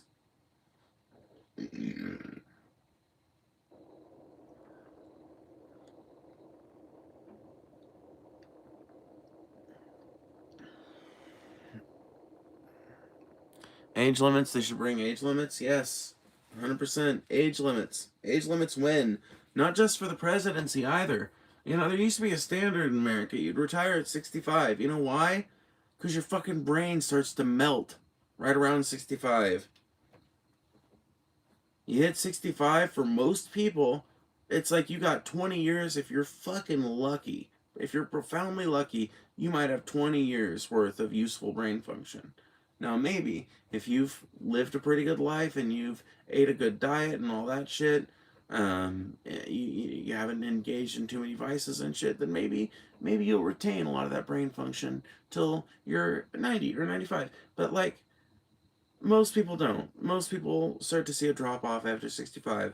So, like, whether you were a plumber or a CPA, the firm would make you retire at 65 so that you weren't a fucking liability to the company, if nothing else.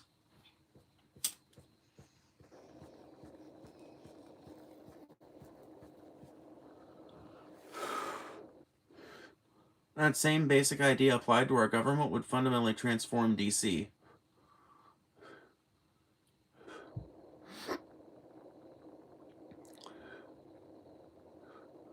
Trump is an amazing leader and advocate. How?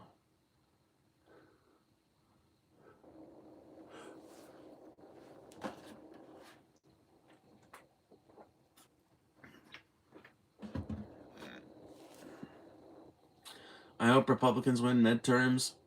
Oh, that's... Keep on hoping, man. Keep on hoping. I don't think it's gonna happen. I don't think it's because the Dems deserve it. It's not like they've been putting up much of a fucking fight. But already there's Graham Platner has basically won the main primary for Senate. So he will almost certainly win the general election as well. I have no doubt about it. It's fucking crazy how much support there is for that dude, and I'm glad to see it. And that's not the only prominent example I can think of someone who is pretty far to the left that is advancing in the polls, that is getting a closer and closer chance. And that's not to speak of all the regular fucking, you know, cut rate, go down the line, regular ass Democrats that are also very likely to win this year just on account of how shitty the Republicans are. And I'm sorry, you can disagree with me on this, but most people's perception of the Republican Party right now is not a positive one.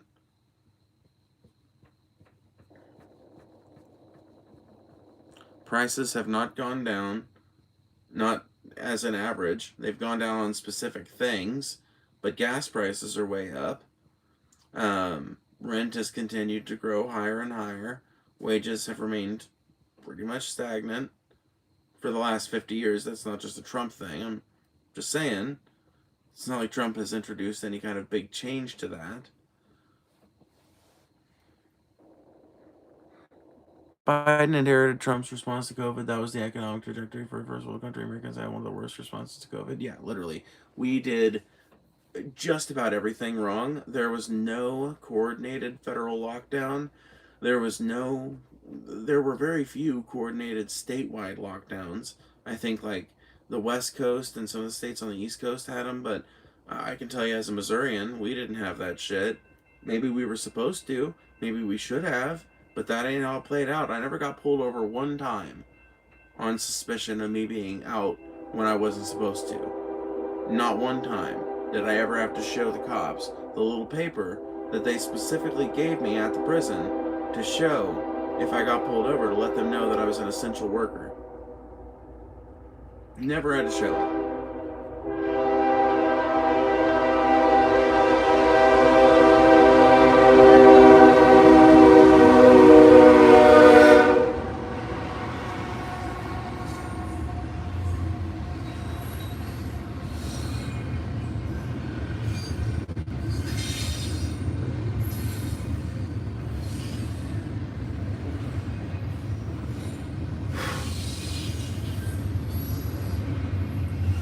Let's ride the rails. At first I thought you said let's ride the quails.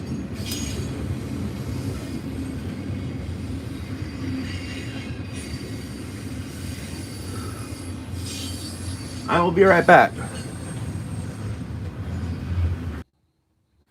Are we back?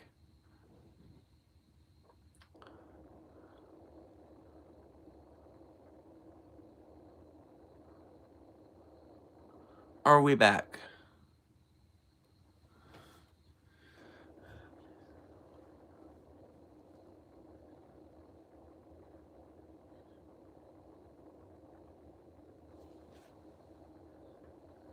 We're back. We're back. We back. Hi, Phoebus. Hello, Post.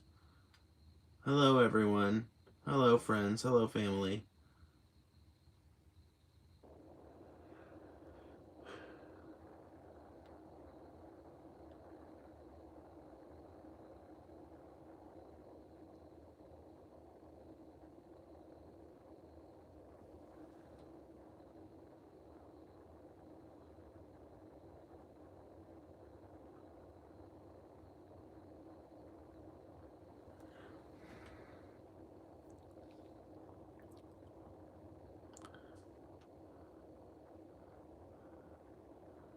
IRS steals money. Lame. What?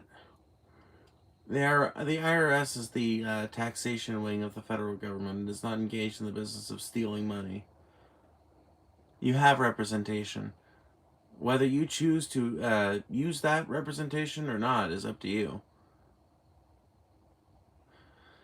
Phope is an actualized person separate from Phoebe as far as I'm concerned.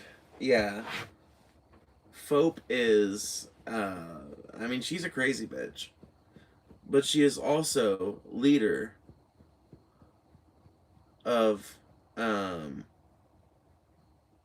unholy Festus Catholic Church. The unholy Festus anti-Catholic Church, yeah. That's what we'll call it.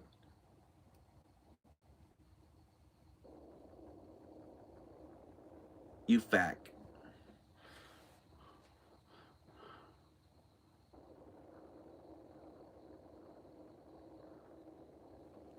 Is my shit still laggy?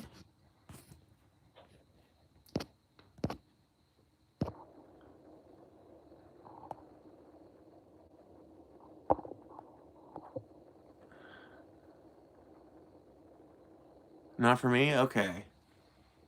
Well, then I'm gonna ignore the lag comments. Fuck you if you're telling me I'm lagging.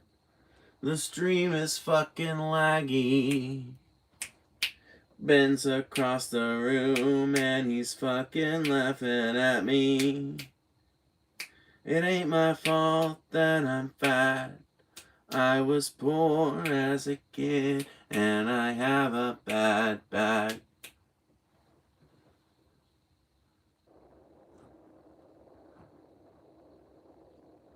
And I've been doing a backwards Hadouken since 1992. Salty Paul, round as a ball.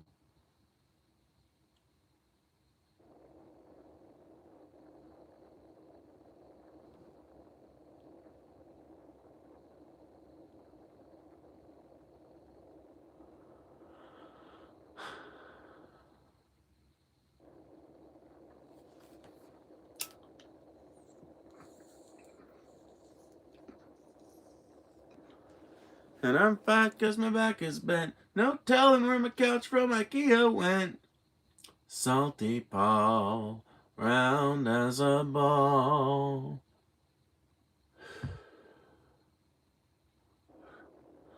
You guys should become pilots. This is 15 days off. That is not what I've heard about pilots. It's also kind of a weird way to put it because from what I understand, unless you have a pretty lucrative pilot gig, your job involves a lot of days off that are functionally spent working. Like, sure, you're not technically working, but, like, you can't really do anything fun. So it's not like a day off. It's just like a day between. I don't know. I couldn't do it. I am reliant on far too much chemical intervention to remain level-headed and rational all the time, but at least I know it. At least I know it. I always thought it would be cool to get like an ultralight or something if I ever lost enough weight to where I could fucking get airborne in one. I always thought it'd be cool to try one of those out, but as far as flying fucking actual shit, no.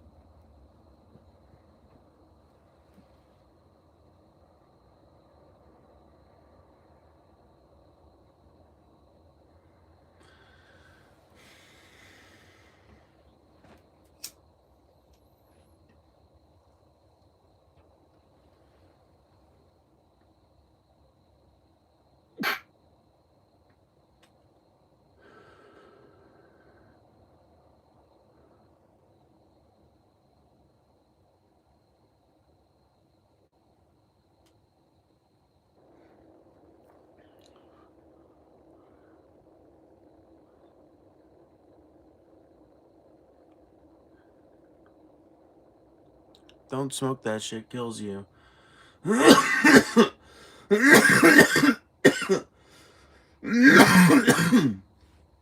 wish y'all understood the comments like that are more annoying than they are helpful. But you never will.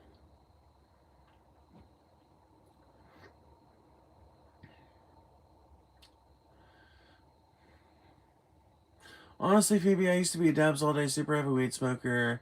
Here on the other side of quitting THC, I can tell you I don't miss it much. I would 100% start again if I could, but I like my job. Yeah, no, that's fair, and that's valid. I mean, hey, maybe at some point I will quit and find myself undesirous of returning. But so far, every time I've quit, I have had a very strong desire to start back up. And I've gone like fucking 3, 4 months without smoking since I became like a pretty heavy smoker, like, at least once a day, but usually multiple times a day. Um, I'd say it's been like 7 years or so um, of me having consumption patterns like that. And throughout that time, I've taken a number of tolerance breaks, and I've also just outright quit like twice, maybe 3 times. Yeah, 3 times. I've quit 3 times. Um, and funnily enough, all 3 of them were for jobs.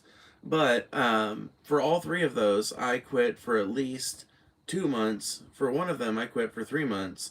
And pretty much as soon as I could smoke again, I wanted to smoke again.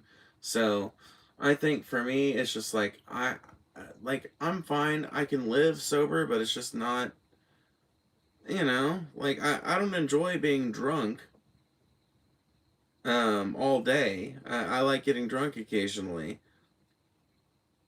But when it comes to like the effects of cannabis, I think I am comfortable with that all day. In fact, I think I prefer it, having experimented a number of times with the alternative. But who knows? Maybe I'll quit again for another tolerance break and find myself not wanting to go back to it. You never know. I'm glad I don't work this late.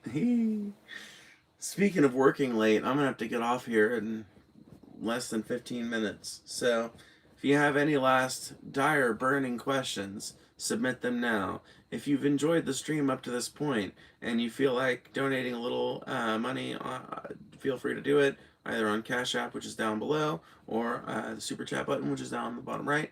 Either way, super appreciated. And even if you don't do that, I appreciate your time. But yeah, any last Q&As, any last things you want to do them now before I go. Because once this bowl is out, I'm gone. What time is it for you? Wouldn't you like to know, weather boy? Phoebe, can you look into that Patrice Lumumba thing?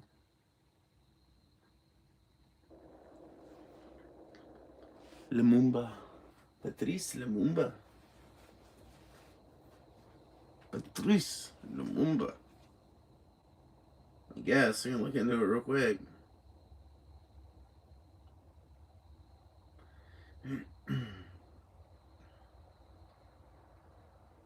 He's a spiffy looking guy.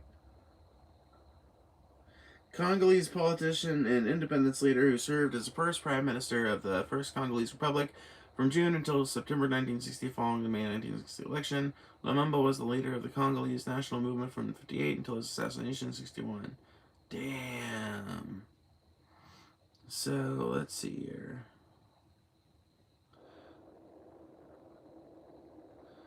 Neat.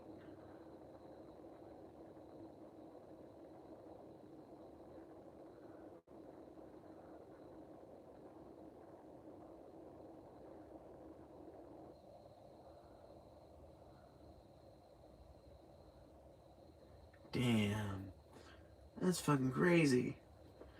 Shortly after Congolese independence in June 1960, a mutiny broke out in the army, marking the beginning of the Congo crisis. After a coup led by Joseph Desiré Mobutu, Lumumba attempted to escape to Stanleyville to join his supporters who established a new anti-Mobutu state called the Free Republic of the Congo.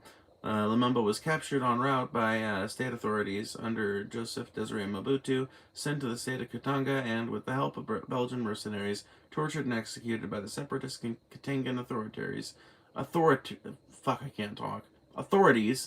of Moise Chombe.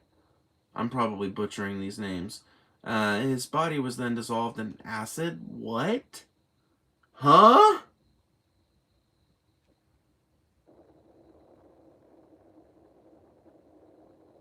Come again?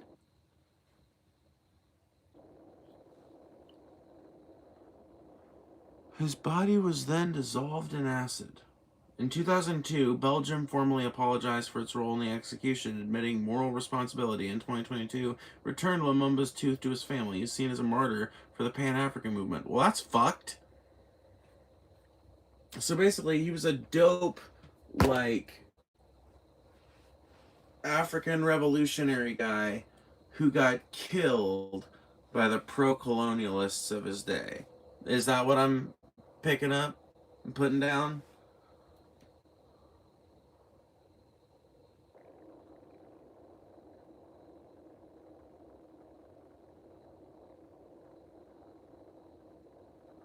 Damn. Motherfucker, they dissolved his body in acid? Why?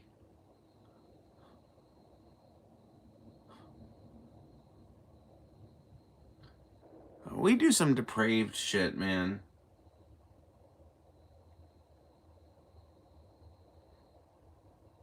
I think even dissolving Hitler's body in fucking acid might be a bit gruesome for my tastes. Let alone some poor African revolutionary. God damn. Ay, ay, ay. Less evidence? Well, apparently fucking not, because there's a tooth left over. And they were held to account for it in 2002 anyway, so apparently goal was left unaccomplished.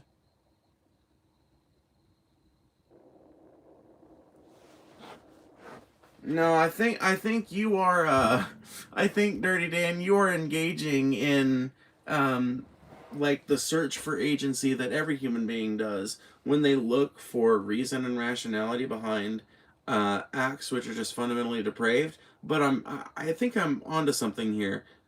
I think we just kind of like I think there are certain people or maybe certain mindsets that people get into or something that feeds off of depravity. And I think we kind of all know what depravity is: grievous, malicious harm to other human beings.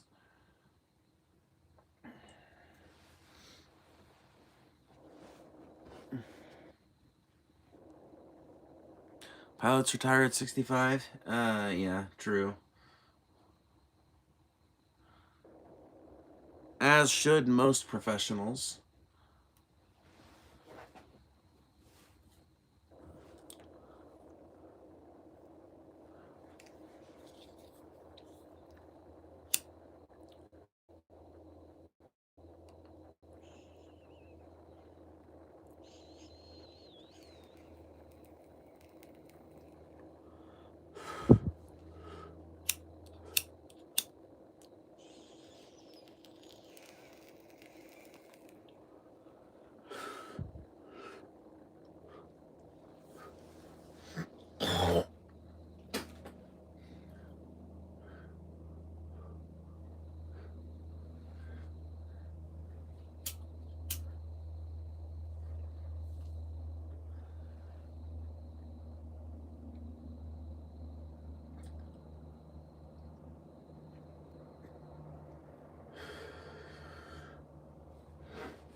See, I'm not enamored by the pilot's life at all.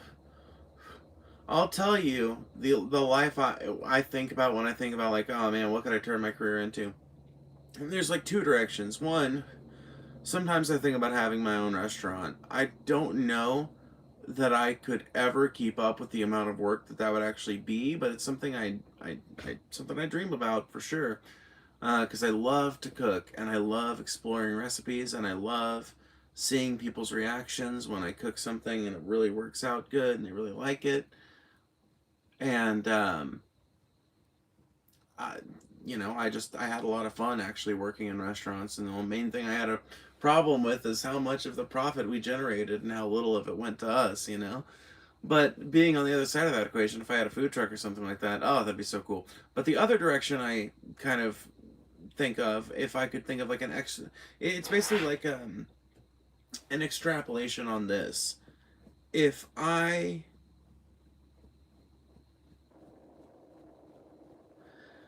if I could play my cards right and swing things the right way, I would absolutely love to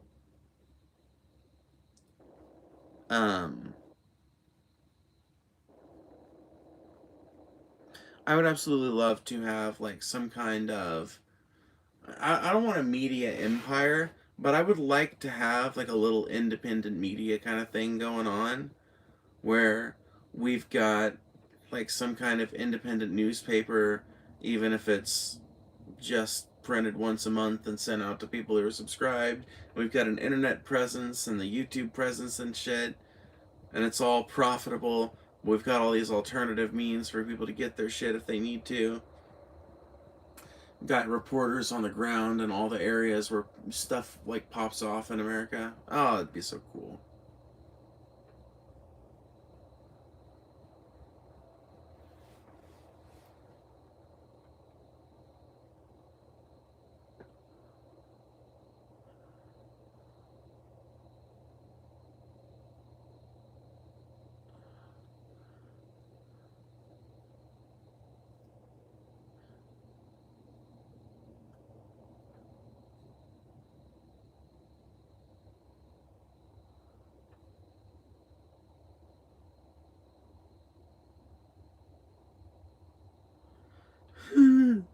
You saying you work at UPS and that's how you know they're fuck ups not to ship through them?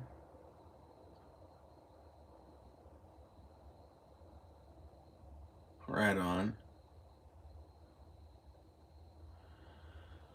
Oh, well, it's been real and it's been fun, but I'm gonna take two more hits and be done.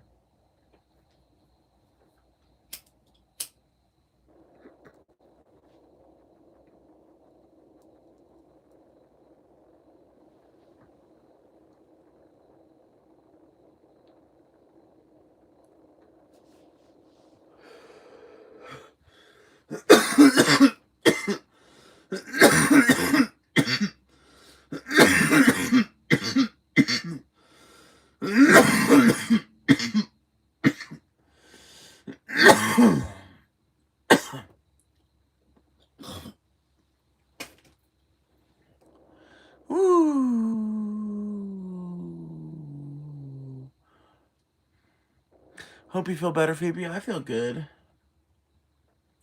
I feel good. Oh, I feel good. I feel good, good, good.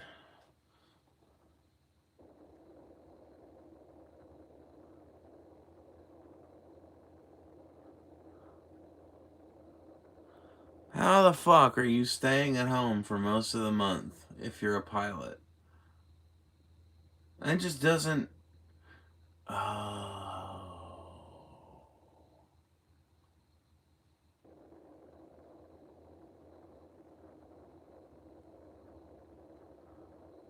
You're still flying regional carriers.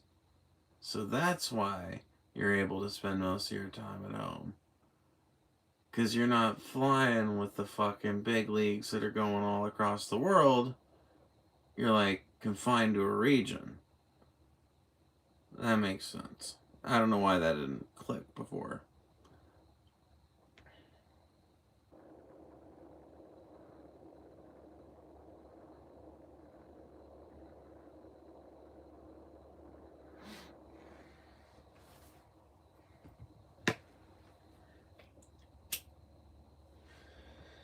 Oh.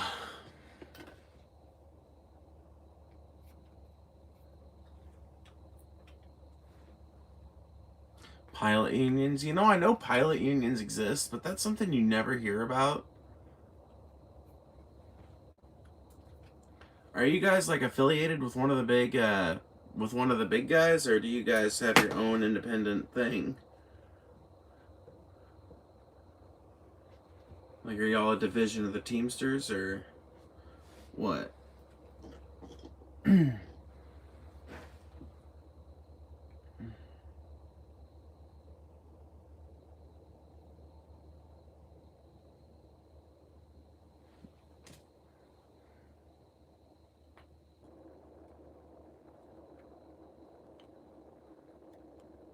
The one time a rival here has a good opinion, it's on unions. How the fuck they not see the forest? Well, because number one, frankly, because a lot of lefties aren't good at explaining the forest, and number two, because there's a ton of propaganda that is all centered around obscuring the forest. It's easy for us to see the forest because we were lucky enough to be exposed to the right kinds of media at the right times in our lives and have the right teachers or whatever. We were lucky, basically, to be able to be given the tools to kind of see through the bullshit a little bit. And even we have our view obscured to varying degrees, but we can still see enough of the bullshit to be like, oh, well, yeah, unions are just a generally good thing because workers having control over their own labor is just another extrapolation of democracy, etc., etc., etc.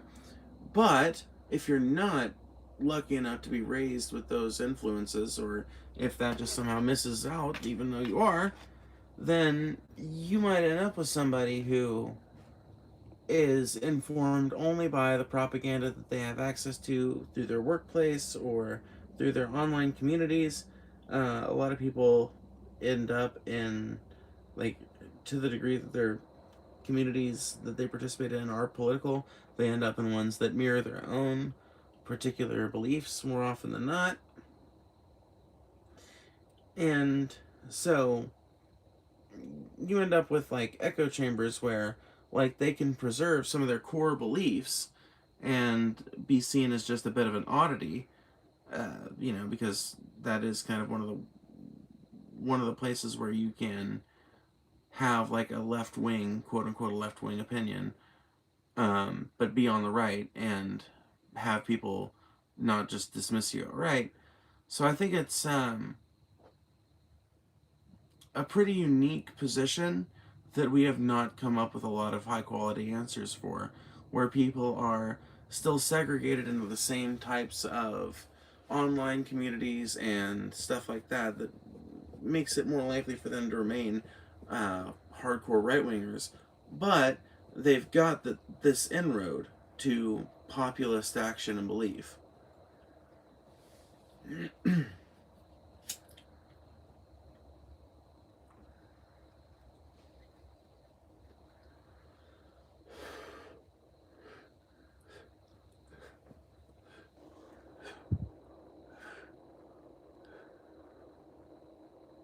I hope Phoebe is happy. I am. I'm pretty happy.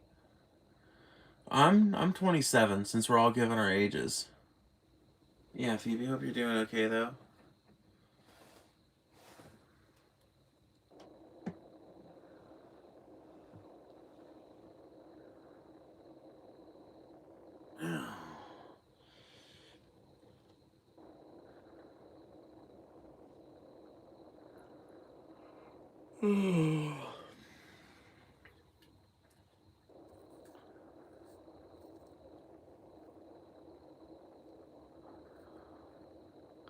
Can you let me smoke a bowl with you? Yes.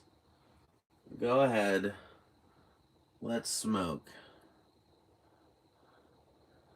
Did you see Phil DeFranco's wife, Lindsay, is running for Georgia State House District 47, supposedly? The place has been red for 20 plus years, and she thinks she can win. Damn, that's awesome. I did not hear about that, but that's great. Good to hear. I really think the midterms are going to be a fucking blowout for the. I can't remember if blowout's supposed to be a good thing or a bad thing, so maybe I'll use a different term. I think the midterms are going to be crazy for the Dems, um, and it's going to be a major upset for the Republicans because they are, I think, expecting to kind of like hold the line and for things to just kind of continue on as they have. But I think that I genuinely believe that the will of the voters has never been more divorced from the will of the national level politicians and political machines. And as a result, I don't know that their predictive models are useful anymore.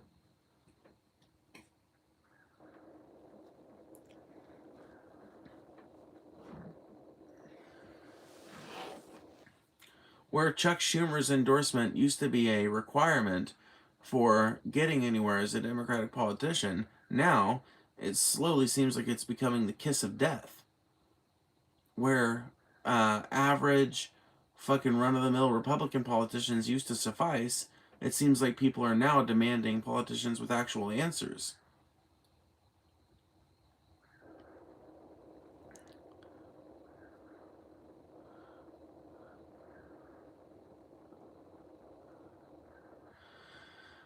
I mean, it's possible, but just because the president is insane does not mean Republicans won't try to stay in power with everything they have.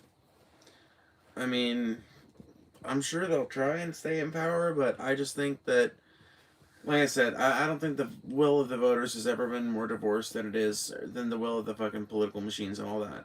And I think that these things compounded together mean that we're looking at a change coming. Now, will that change amount to anything? I don't know. But I don't think the Republicans are going to be able to contest it. I don't think they're going to be able to subvert the elections. I think they're going to try. I think they're going to try. But I think there are limitations that they have to abide by that, if crossed, might be the defining line and people finally decide they've had enough and whatever. You know, like that. They've got to preserve some level of law and order, so they can't go too far. So intimidation at the ballot box for sure. Ballot stuffing maybe, I don't know. There's going to be some fuckery, but there's also going to be tons and tons and tons and tons and tons of people getting out there and participating in the process.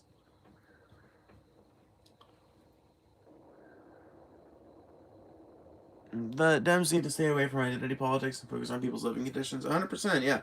And I say that as a trans woman who is affected by the issue of identity politics. I just feel like um, the Dems have won as many elections as they're going to by invoking that rhetoric, uh, like so firm and fast forward. I think the Bernie model is really the one to emulate. Bernie was always an ally to queer people and black people, and when it came to the identity politics arguments, he was able to navigate those. But that is not the argument that he presented to the American people. That is not the argument that, those are not the arguments that convinced so many normies to become socialists between 2016 and 2020. The arguments that convinced them of that were these class based arguments, these arguments that address the fundamental discrepancy between the people who own everything and the people who do all the work.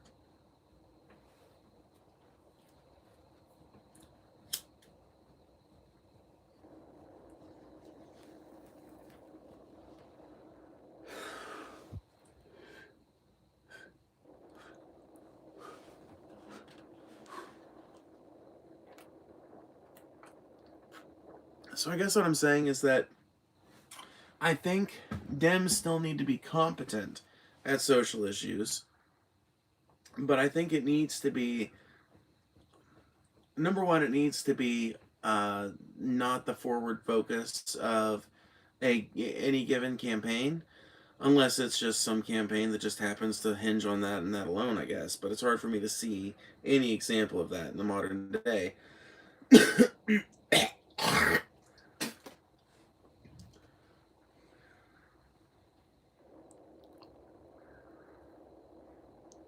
Always complaining, wanting others to pay their bills, blah blah blah. See, this is another reason why I don't believe that you're a pilot, because every pilot that I've ever interacted with, like every real pilot, has like been like a touch socialist because like they recognize that everything about their lives would be easier if people weren't under such intense pressure from the many different systems that oppress them. And it's just strange to me that you're like in here bragging about things that don't really make all that much sense. And you're like really obsessed with it, and you're like really opposed to anything that would help the common person. Just seems like a pattern, you know? Human nature is self serving. Socialism goes directly against our own nature. It is a lie of capitalism that human nature is self serving. Human nature is cooperative. Human nature is cooperative, communalistic. And the evidence of that is clear from the abundance of our history. You can just look through the anthropological record. Human beings got as far as we did and have through cooperation. Was there conflict within those frameworks, those cooperative frameworks? Sure. Were there conflicts that those frameworks engaged in against each other? Sure. But the baseline drive is always towards cooperation.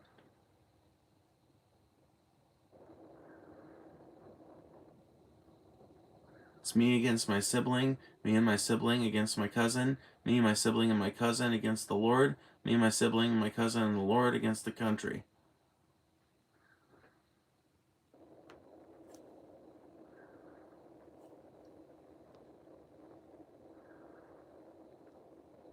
There will always be people who scheme the system. Yeah, you mean like the billionaire class? What you're basically saying whenever you make arguments like this is we just have to accept the butt fucking from a tiny group of super empowered people who own everything and are able to influence politics to the degree where elections sometimes just don't even matter. And we just have to accept this because no matter what we do, there would always be somebody getting away with doing very little. And I just don't buy that. You can have a system where there are still some people getting by doing very little, where those people getting by doing very little aren't rewarded with luxurious fucking yachts that require support yachts. I would rather have the tiny class of people sitting around not doing anything be people that are being provided with a basic apartment or a basic fucking multifamily unit or something, and a food stipend and a universal basic income and shit, rather than some rich ass billionaire who was born into wealth and whose job primarily consists of answering the occasional phone call. I would much rather support the bum on the rods than the bum on the plush.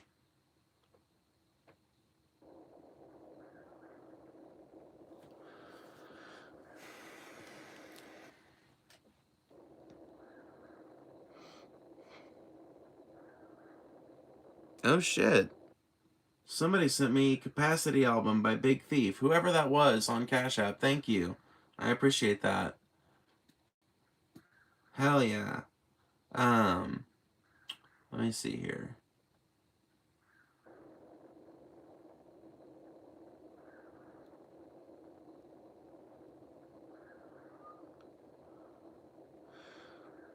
Okay, I'm gonna read you guys a poem. The bum on the rods is hunted down as an enemy of mankind. The other is driven around to his club, is feted, wined, and dined. And they who curse the bum on the rods as the essence of all that's bad will greet the other with a willing smile and extend a hand so glad. The bum on the rods is a social flea who gets an occasional bite. The bum on the plush is a social leech, blood sucking day and night.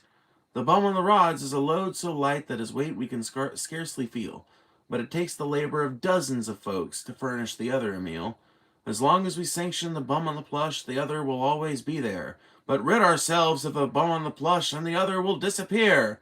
Then make an intelligent, organized kick. Get rid of the weights that crush. Don't worry about the bum on the rods. Get rid of the bum on the plush.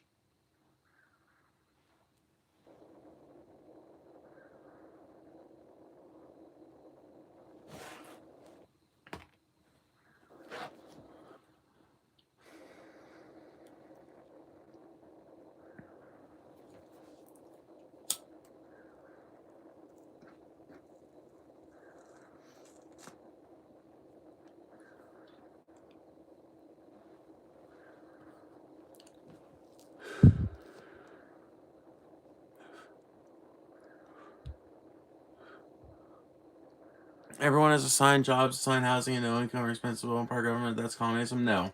That's not what communism means. Communism is defined primarily by two principles: workers owning the means of production, and an aphorism that is most commonly summarized as "from each according to their ability, to each according to their need," which basically means that we provide for the common good through labor that is made collective, usually through taxation or something else, since it's a little hard to actually get everybody coordinated to fix the roads together one day a year. Not exactly the easiest thing. It's a little easier to just have people do whatever jobs they're good at and like to do, and then tax some of the income from that job, and then put that towards the things that need to be done for the betterment of all. And you also support the ones in your society who cannot help the fact that they can't do as much as others. And through this unique nexus of factors, workers owning the means of production, the factories and farms in which they work, the services for which they work, and the principle that we, um, give as much of ourselves as we can for the greater good. And that doesn't mean like literally as much as you're fucking capable of doing. It just means like as much as like you're able to within reasonable limits, right? There's a lot of nuance behind these ideas that are presented as very terrifying and scary to small-minded Americans. But if you actually look into the theory behind them, it's a lot easier to see why so many people look up to these ideas.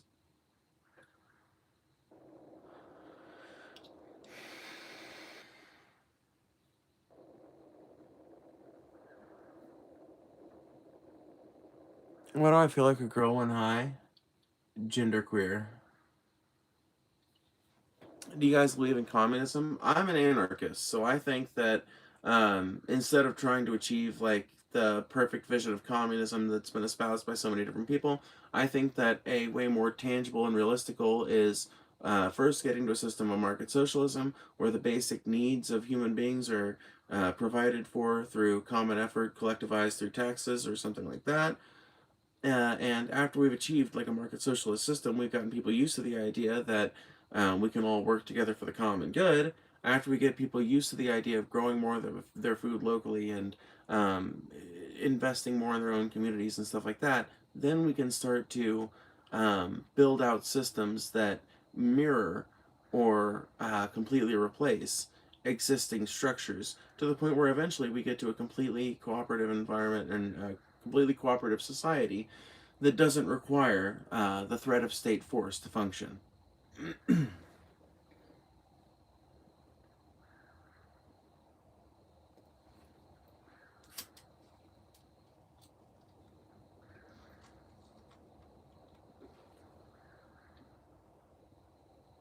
Why are you so against capitalism? Don't you like individualism? I think individualism needs to be balanced with a concern for those around you. I value I value individualism as a trait. I think, but I don't think I value it as a principle. I like when someone is personable and individualistic. I don't think it's a very good thing to try and base a society off of. I don't even know if it's a thing you can really allow to be part of the driving machinery of your society. Once again, I'm not saying it can't be a part of your culture, but like there's a phrase that gets tossed around a lot in critiques of America, and it's selfish individualism, which is this idea of fuck you, got mine. I don't need to worry about my neighbors because they should be worried about their own shit. And I'm just me out here, an island in the ocean, all by myself. And it flies in the face of reality, number one, because every single human being in America is reliant on other people in America for everything. Like, the internet relies on hundreds of thousands of people working together in unison to make it keep working. Um, like the logistics of this country, the truckers, the pilots, the fucking bus drivers, all of that shit. Like there's tons and tons and tons and tons of fucking active human effort that's required to keep all this shit running and going. Um, this collective effort is something that flies in the face of the like individualistic attitude that so many Americans have, and I don't value individualism in that sense because I think it leads to selfish attitudes that number one fly in the face of reality, and number two encourage negative outcomes.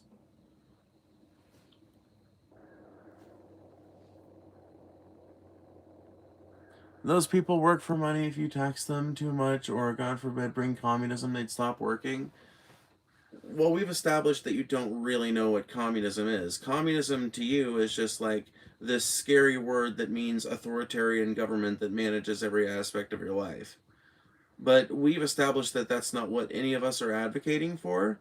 So the fact that you're continuing to rely on that Red Scare era straw man is beginning to piss me off a little bit.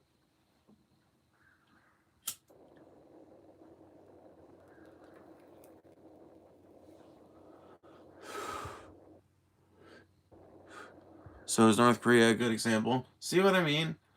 To those of you in chat who are listening to this shit, do you get what I mean? Do you see why it's so pointless to argue with somebody that has that definition of communism and who doesn't immediately change their tune once you like correct them? We're talking about someone for whom communism is just a scary word that as soon as it is invoked without like 20 minutes of dissertation on why communism is evil and awful and horrible, like if you even mention the word in an innocuous context and you don't spend 20 minutes like beating the Soviet Union to a pulp verbally, then like you just basically like the whole conversation is going to come it's like the whole conversation becomes about bullshit comparisons to failed non-communist attempt states in the past.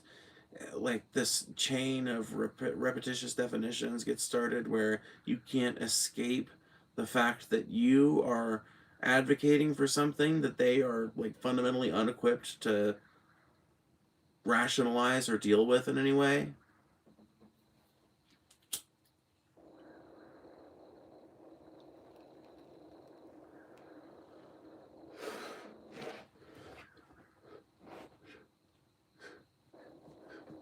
It's like I'm trying to debate rocket science with somebody who doesn't understand the basics of an internal combustion engine.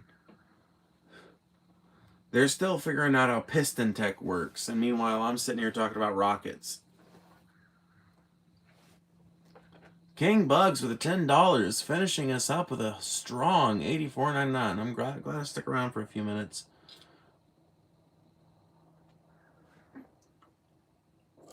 Biology is inherently selfish? Nope. Just another misapprehension started by social Darwinists. There's all kinds of cooperative frameworks in nature. Ever heard of commensalism? A relationship between two species, characterized by a symbiosis that is positive for both?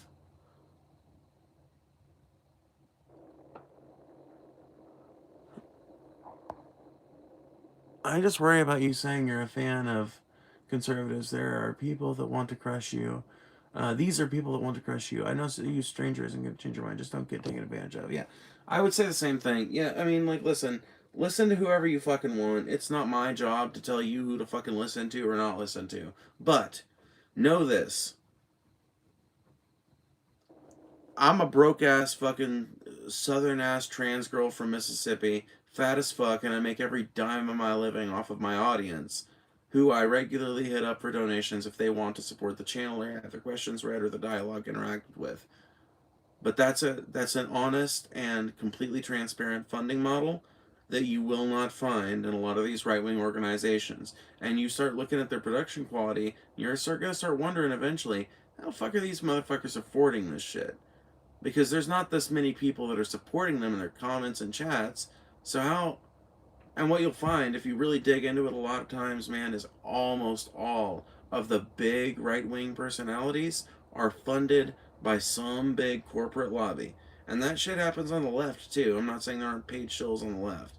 But there are those of us on the left, and I'm sure there are some on the right that are independent still.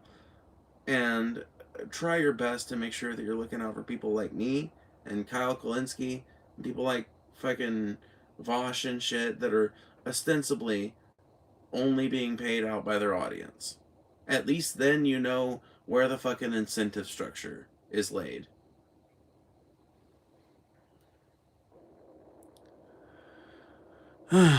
It's only cooperative as long as there's an exchange, just like capitalism. Capitalism isn't based on exchange, capitalism is based on exploitation.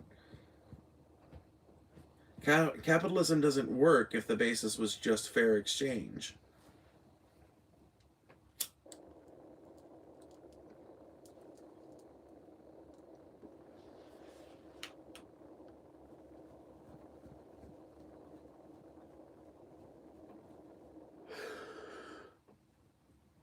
I'll give you a perfect example.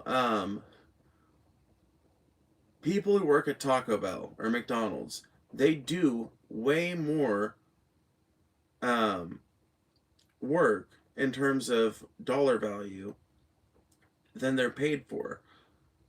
But the reason why they're paid so little is because that's what the market will accommodate. In other words, that's as little as they can pay people and still get people in the door to work for them. That is the balance that they strike in order to extract maximal labor value for minimal labor cost. And this is a fundamental principle to capitalism that you will be taught, that'll be drilled into your head if you go to business school, or if you get to talk in really deep conversations with your managers, or if you start climbing up the ladder, or anything like that.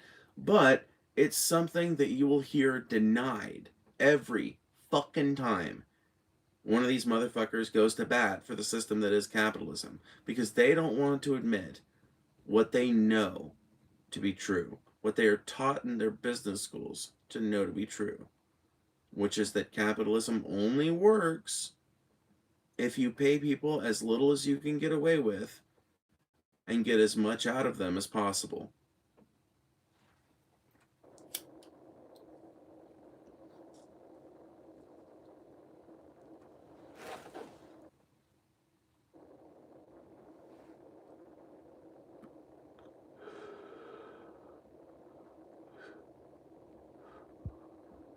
Are they exploiting themselves if people own their own business and run them?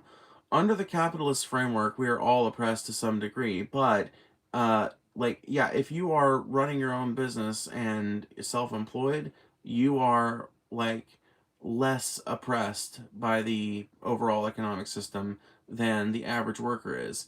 And there's even like a Marxist term for this. I don't necessarily like it. I don't think it necessarily I don't think a lot of like old Marxist critique necessarily holds up to modern scrutiny. I think a lot of it needs to be updated. But there's a term for it, petite bourgeoisie, right? People who were not really part of the big ruling class or anything like that, but they were part of like local ruling classes, and they had more power than peasants or merchants that were in a similar position, um, due to the fact that they weren't like operating for somebody else or something like that. So, um,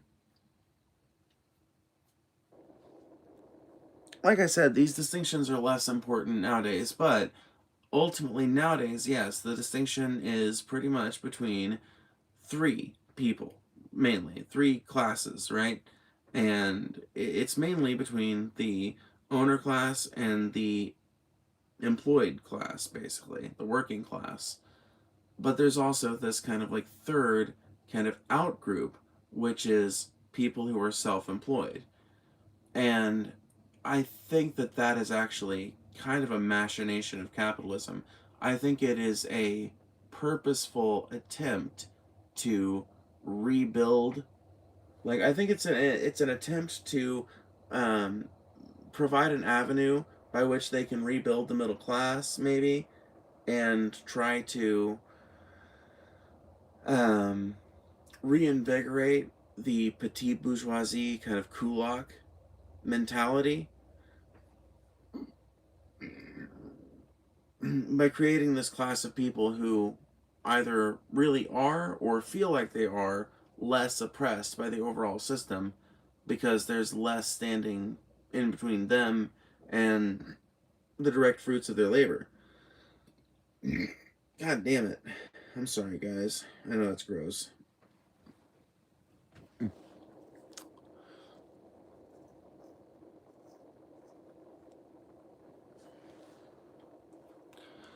If you employ yourself and then hire other, you are now owner class? Not necessarily. It depends on the arrangement.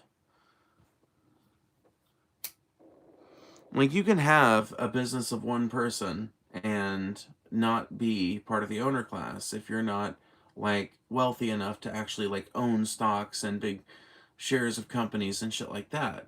Um, but if you have, like, a company where you then have, like, 20 employees and you're like self-employed because you own the company and you're a worker at that company, but you get most of the profits and shit, then at that point it starts to look um, kind of exploitative. And at that point you start to get closer and closer to being meaningfully owner class. But like, once again, it's another example of definitions being kind of clumsy because really the people we should be laser focused on are the billionaire class, the people who have extracted maximally from the economy, who wield massive amounts of power. And we really, it's not even that class we need to be focused on. Yes, it is that class, but it's also like the system that empowers that to exist. And so we get so caught up on these side conversations, these different like tangents about like, well, this particular type of rich person or that particular type of rich person. What are we going to do about this taxation, that taxation? We really need to start moving past that conversation and into what is the world going to look like once we make it so that there is no billionaire class. Because I believe it is a moral imperative that we establish a society without such a thing. I don't think that there should be some class of people that is empowered through birth and grift and graft to wield power, unelected power, over their fellow people.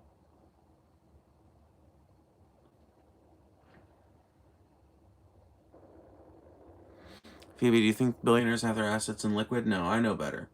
Billionaires have their wealth in factories, stocks, fucking. They have their assets in. They have it in assets, basically. They have their wealth in assets.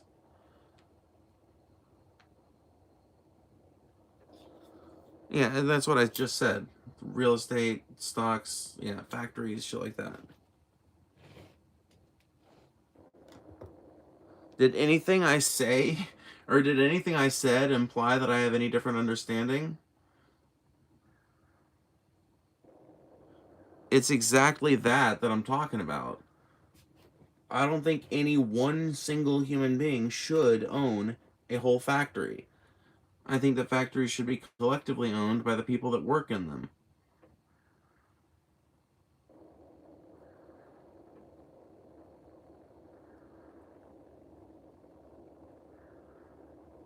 How would you eliminate that? Steal it? Well, the billionaire class is always fond to remind us. They are always fond of reminding us of the fact that it's not stealing when the government does it for the public good. They're always quick to remind us of that fact whenever they want to build one of their private railroads through everybody's backyard. I think it's about high time the people reverse that logic.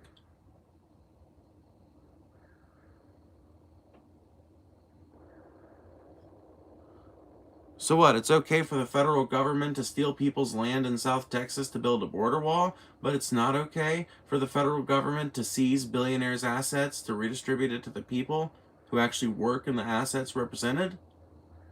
Seems like a double standard to me.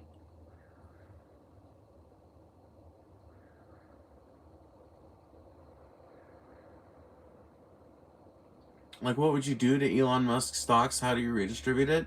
Now you're starting to ask economics questions that I'm just not, like, I'm just being honest with you. I'm not, like, an economics professor. I don't know what the back end would look like.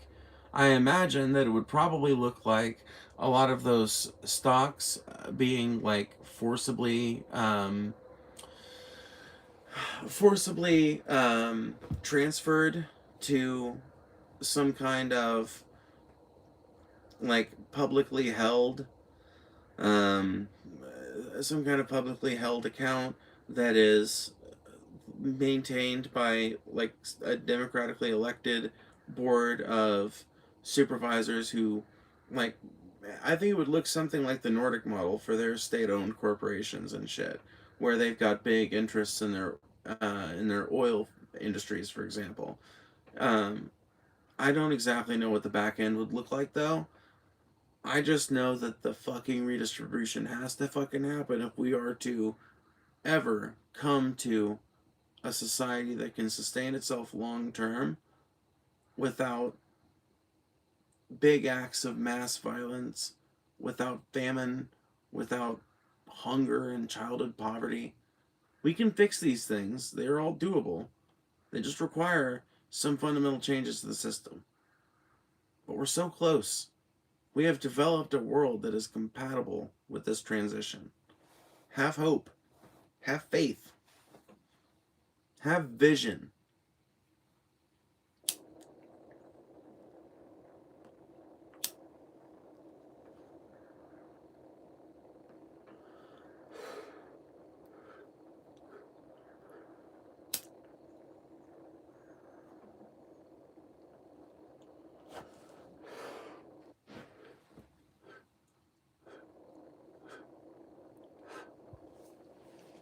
You can have communism without big acts of violence. Not according to Marx. Karl Marx believed that communism could be achieved in America through electoral participation. I don't know that he was completely right on that, but I do think that democratic action, mass uprisings, and a collective attitude could go a long way. Okay, you own 1/100th of the car, but, like, oh my god. So here, once again, like, this is the distinction between personal property and private property, okay? So a car is a great example of something that would typically be personal property. Now, a car as private property might be like a rental car or something that a big rental corporation owns and rents out to people for a fee. But, like, a car that you use to go back and forth to work that sits at your house that you've paid for and shit, that's personal property, okay? Nobody's advocating for, like, taking that and redistributing it. No, like, we're not calling for a Solomon's baby solution here. Um, a car example is just a terrible example to use. But if we want to use it, if you wanted to collectivize car ownership, then people who didn't own cars and didn't want to buy a car might have access to some government program by which they can get access to a car. They just have to, like, set up an appointment, basically, where a driverless car will be sent out to their house and it'll pick them up and take them to where they need to go. Or maybe it'll be a car with a driver. I don't fucking know. It just depends on how good the technology is, I guess. But you see where I'm going here? Um, Even if we wanted to use that particular example, you wouldn't be doing it by, it wouldn't be that complicated, honestly. Modern technology has given us the solutions. So, say you've got a town of 2,000 people, and 1,800 of them own cars of their own, and only 500 of the total population of people actually might ever need to use this service. So, like, realistically, you might be getting, like, maybe 5 uses of it a day, and it would be super cheap to maintain and easy to do. And, like, as far as the back end goes, it would be so easy to make an app that coordinates getting one of these cars sent out and planning the trip and everything. Like, there could be a um, state-owned equivalent of Uber that is tax funded, that costs nothing, that provides a baseline level of transport for people that have no other option. People are always like, oh, people are going to abuse that system. What do you mean they're going to abuse the system? They're going to use the system? It's not abusing the fucking system. Like, people that have their own car are not going to go through all the rigmarole of using some free vehicle because it's going to save them $20 a month on gas, okay? Now, it might discourage some people from buying cars in the future, but frankly, I think that needs to happen anyway, so. But getting off of the cars example, like, if you owned 100th of a factory and you were one of 100 workers there, that means that 100th of the profits that that factory makes after baseline labor costs can be redistributed to you in whatever form you choose to take that redistribution. Like, very simple to understand. Instead of the mass of those profits going up to the fucking shareholders and going up to the bosses and shit like that, stays right with you and your community. It gets rolled into your retirement fund, or maybe you get it paid out quarterly. Anyway, I gotta go here in a minute. It's been a long conversation, way longer than I meant to go. I'm a capitalist and I would be happy to do away with land ownership. Yeah, I think a lot of people would be. Anyway, I'm gonna go fucking do shit. I gotta go to bed. Good night, guys. Thank you guys for hanging out with me. Thank you guys for donating. Thank you guys for watching, and I will see y'all later.